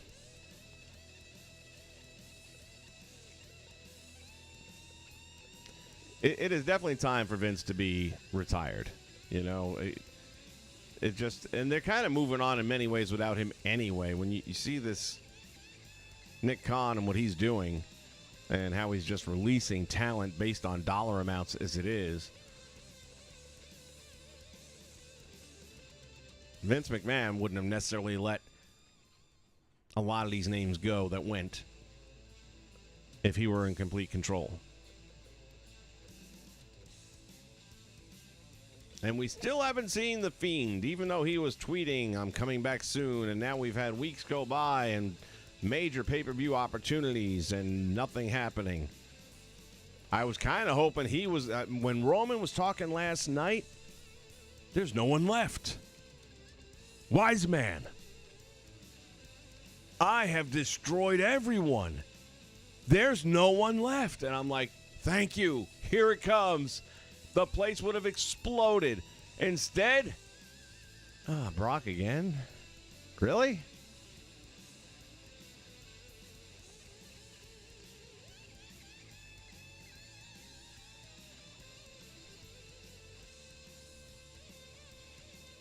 As for who will get the role of Vince McMahon, that will be voted on by the shareholders.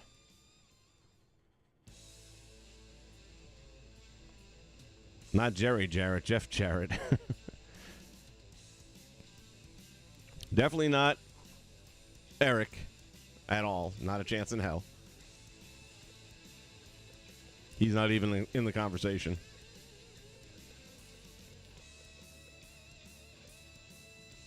Well, I got to tell you, I'm a little surprised that nobody made the major players.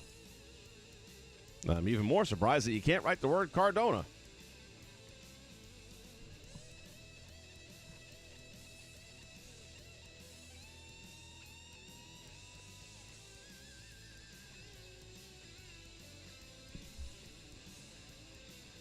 I mean, look, anything can happen.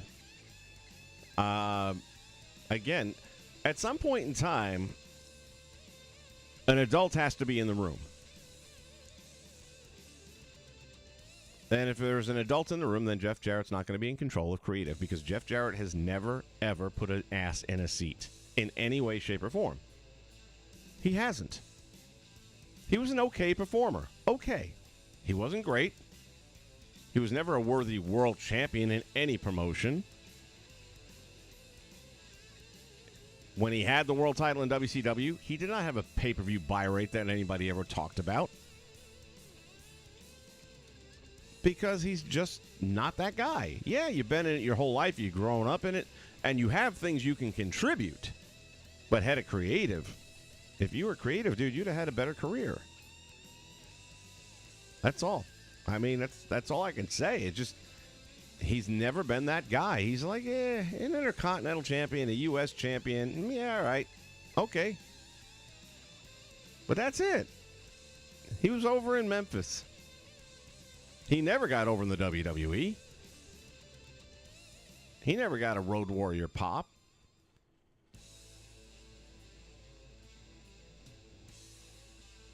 Oh, Brother Love ain't taking that spot either. No. I mean, if they're smart, again, if there are adults in the room, Paul Heyman is the guy. I mean, if you don't know that by now, then you're a fucking idiot. Paul Heyman should be in charge of creative. He should have been in charge of creative. He's the only guy that gets it. He's the guy with a proven track record of success. Yes, ECW eventually went belly up, but he had a lot of help getting there. He had a network that sandbagged him from the get-go and stabbed him in the back. If he would have stayed on the local streamings, well, not streaming, but the local channels, like here in Florida, he was on the Sunshine Network, which you could only get in Florida. But if he would have stayed with those TV deals, who knows what might have happened and that they might still be around or not. But he put all his eggs into that TNN, and they screwed him over. But when it comes to creative, when it comes to taking chicken shit and making chicken salad, Paul Heyman's your guy. The other guy should be working with him, and it'll never happen in a million years, is Jim Cornette. And Cornette doesn't even have to leave the house, man. You can do it by Skype. But I am telling you, him and Cornette working together, back to the creative process.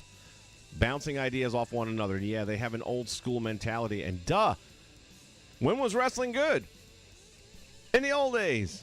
The 80s, the 90s, early 2000s. When did it start to suck? When they stopped doing what worked. When you got away from the... There's a reason, whether you're here in the U.S., whether you're in England, whether you're in Canada, and you open a can of Coca-Cola, you know exactly how it's going to taste, and you're getting it because you like that taste, and it's going to be in that can. Because you don't fuck with with the recipe to Coke. It's gonna, because it works. And they all tried making better Coke, and they have failed over and over and over again. Which, by the way, Coke tried that shit too back in '84, and that flopped. New Coke. Straight in the toilet. Well, nobody can buy the E Primetime. They're a publicly traded company. They have shareholders.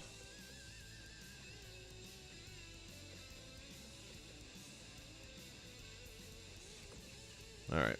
Apparently, we're not going to get anything on that end. So, let me go back to... There were some names that I was thinking of earlier.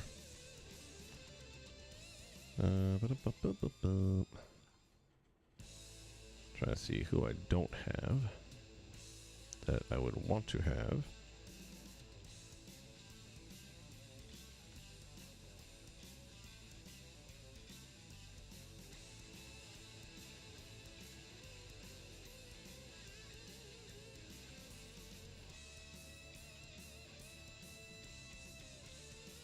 Ah, yes.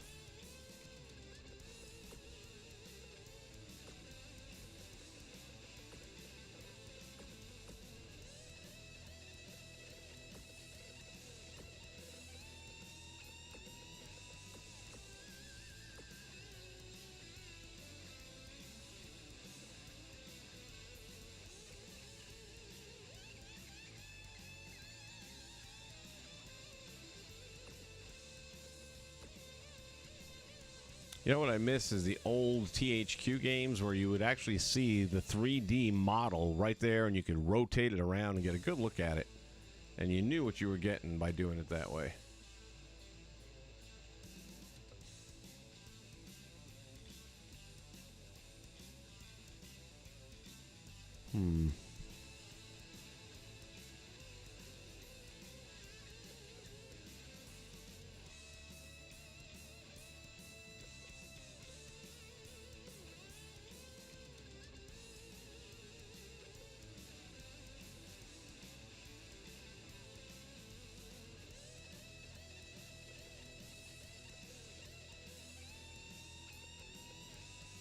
Oh, this one looks like it's got potential.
Yeah, let me go with this one.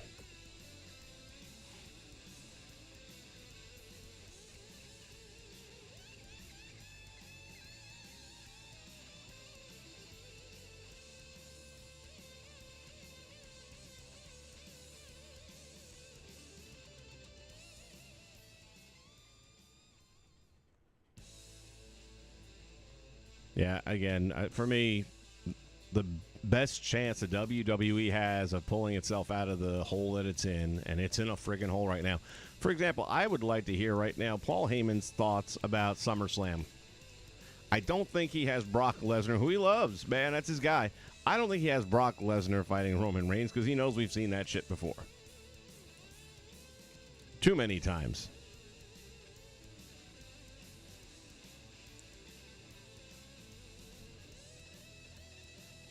I think what should have happened is Matt Riddle should have won the title last night. And I'm not even a huge Matt Riddle fan. I mean, he annoys the hell out of me. The whole time I'm watching him do that promo last night, all I'm thinking of is Bill and Ted's Excellent Adventure needs to have another sequel and bring this sucker into it. Yo, Bill, man, totally. Check out this dude. Bro.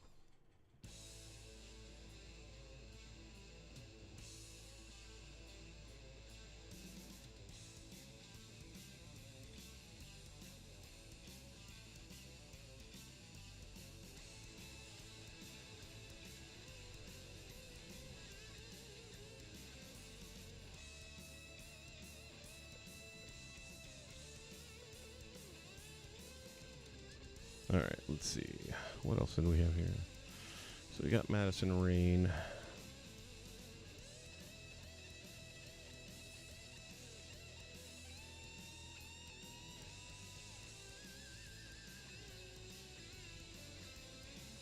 I don't think they had a good Mike Bailey. I was looking for one.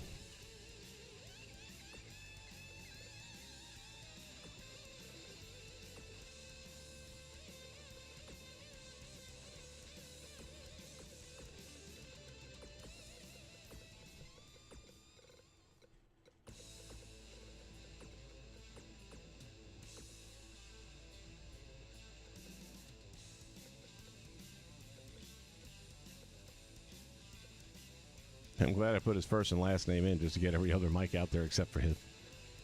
Yeah, that doesn't work.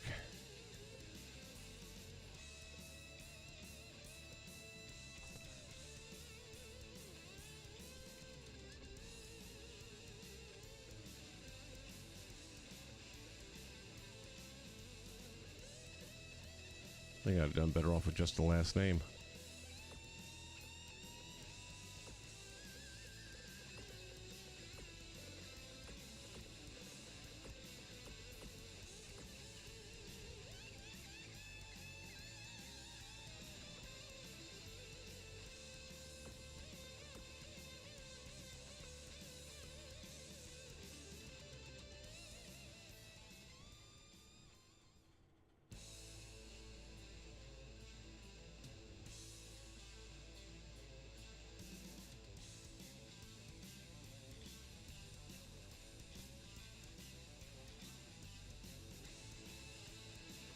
This one might not be terrible. I mean, I have to do some work to it, but...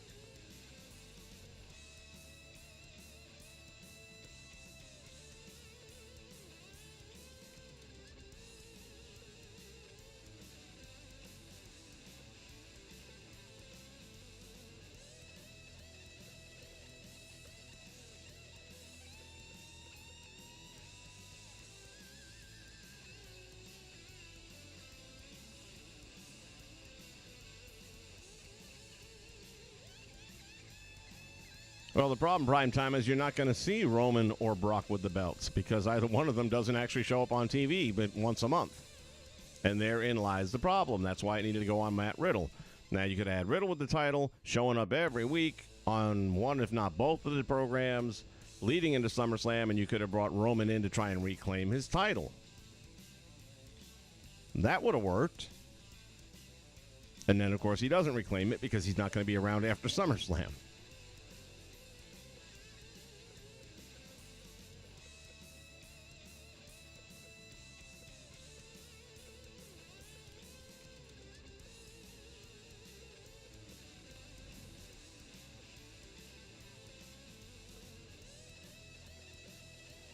I'm going to go ahead and take this one.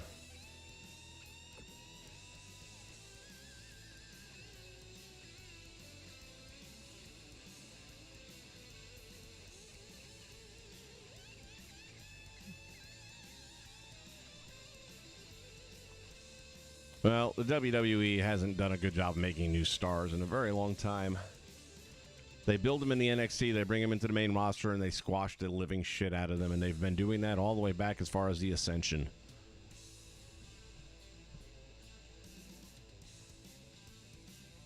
That's one of the main reasons why I stopped watching NXT, because I said, what's the point? You build these guys and girls up, and then you just crush them once they arrive?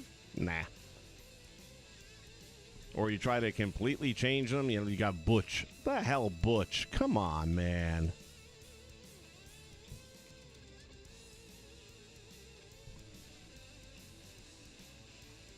Oh, D-Train, you ain't getting that $1 million? Shit. I was going to hit you up in a minute. All right. Gonna have to find somebody else with $1 million then.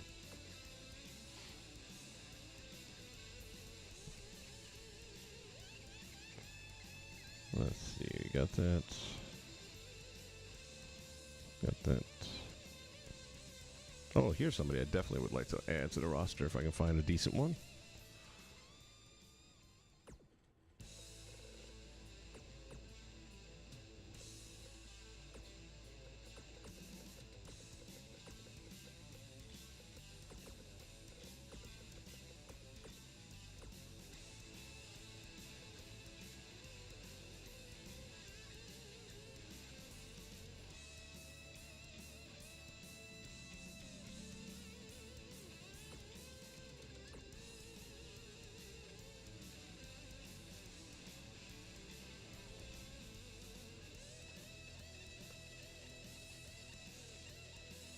Not bad.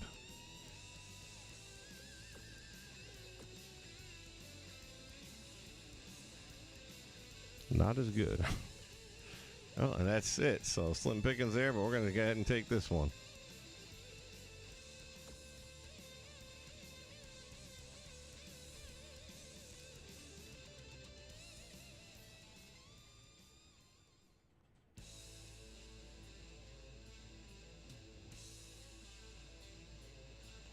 Well, that's pretty much the roster. We can check on one more. Everybody keeps asking me, how come you don't have this one? I haven't been a huge fan.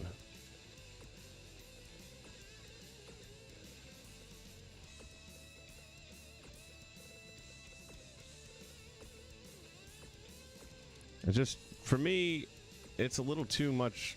With Rosemary, it just reeks a little too much of glow.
We'll take it. And for the most part, that's really the roster that they have right now. I'm looking over their whole page.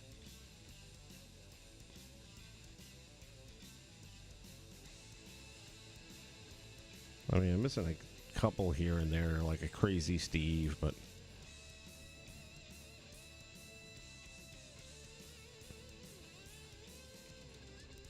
as far as like the meat and potatoes goes, that's pretty much their roster is all intact.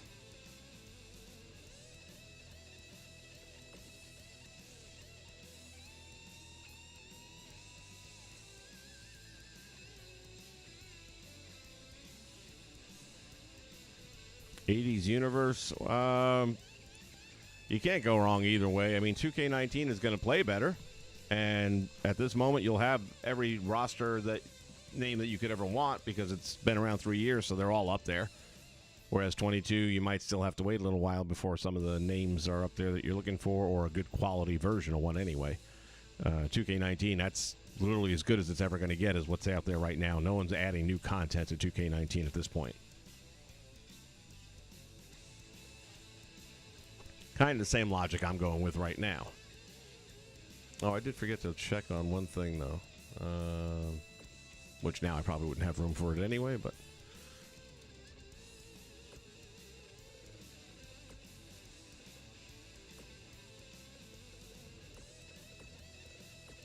And I don't need it anyway because I'd have to bring Murphy back up as well. Brody King. Oh, yeah, they've got the new versions of Brody. Actually, it looks pretty good.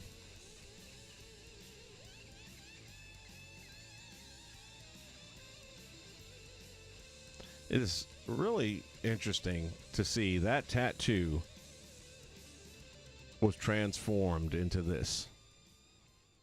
The way tattoo artists are able to do that is truly amazing. Because when you look at this and the artwork that goes with it, you never would see this in it.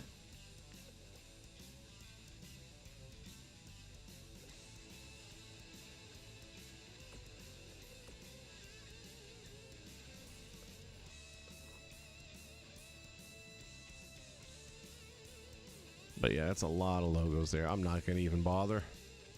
But I was just curious to see if they had a more modern version, and they do.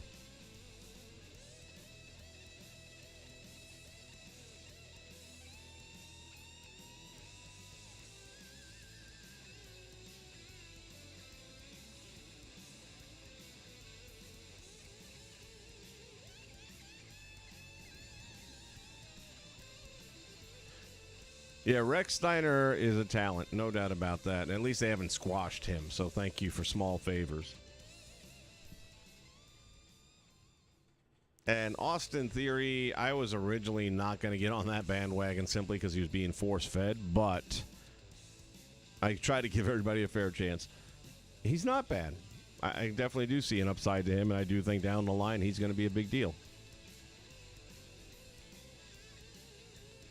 As far as SummerSlam goes,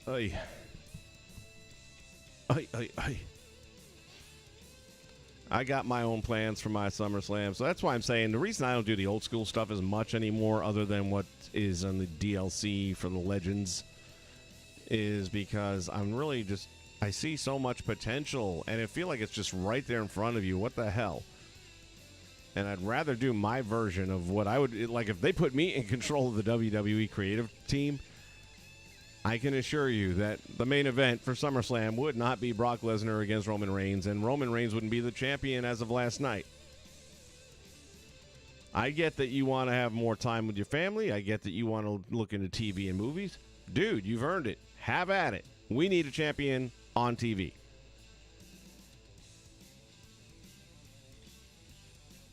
The fact that they don't even have pay-per-views anymore takes away any argument they can make.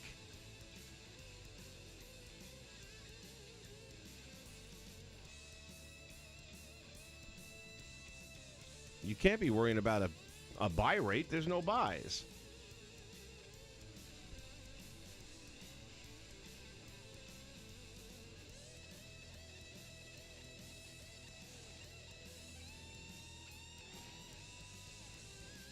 See, like Carmelo Hayes and Trick Williams. These are two names I don't even know. I've been trying to watch a little more of NXT. It's just... I feel that they just blasphemy the hell out of it with that Saturday morning paint job.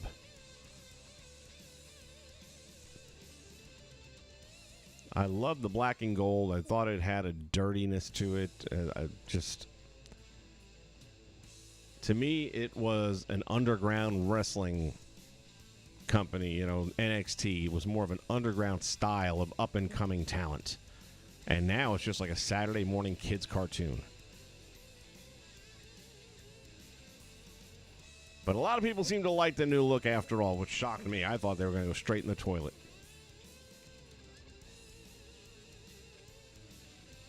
But what do I know?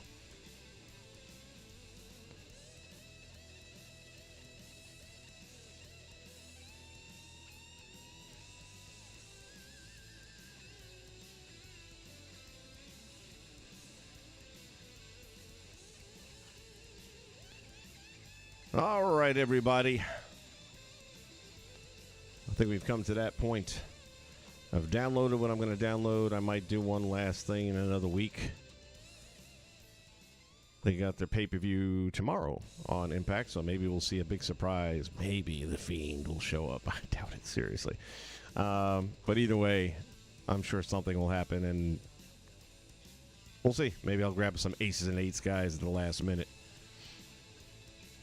Thank you for hanging out with me while I did all this. Last call for 2K19. Once again, on June 30th, the servers will be saying goodnight. So get whatever you want while you can. You still have a little bit of time left, but it goes fast. In the meantime, I will see you guys real soon. I plan on doing some streaming in the next day or so.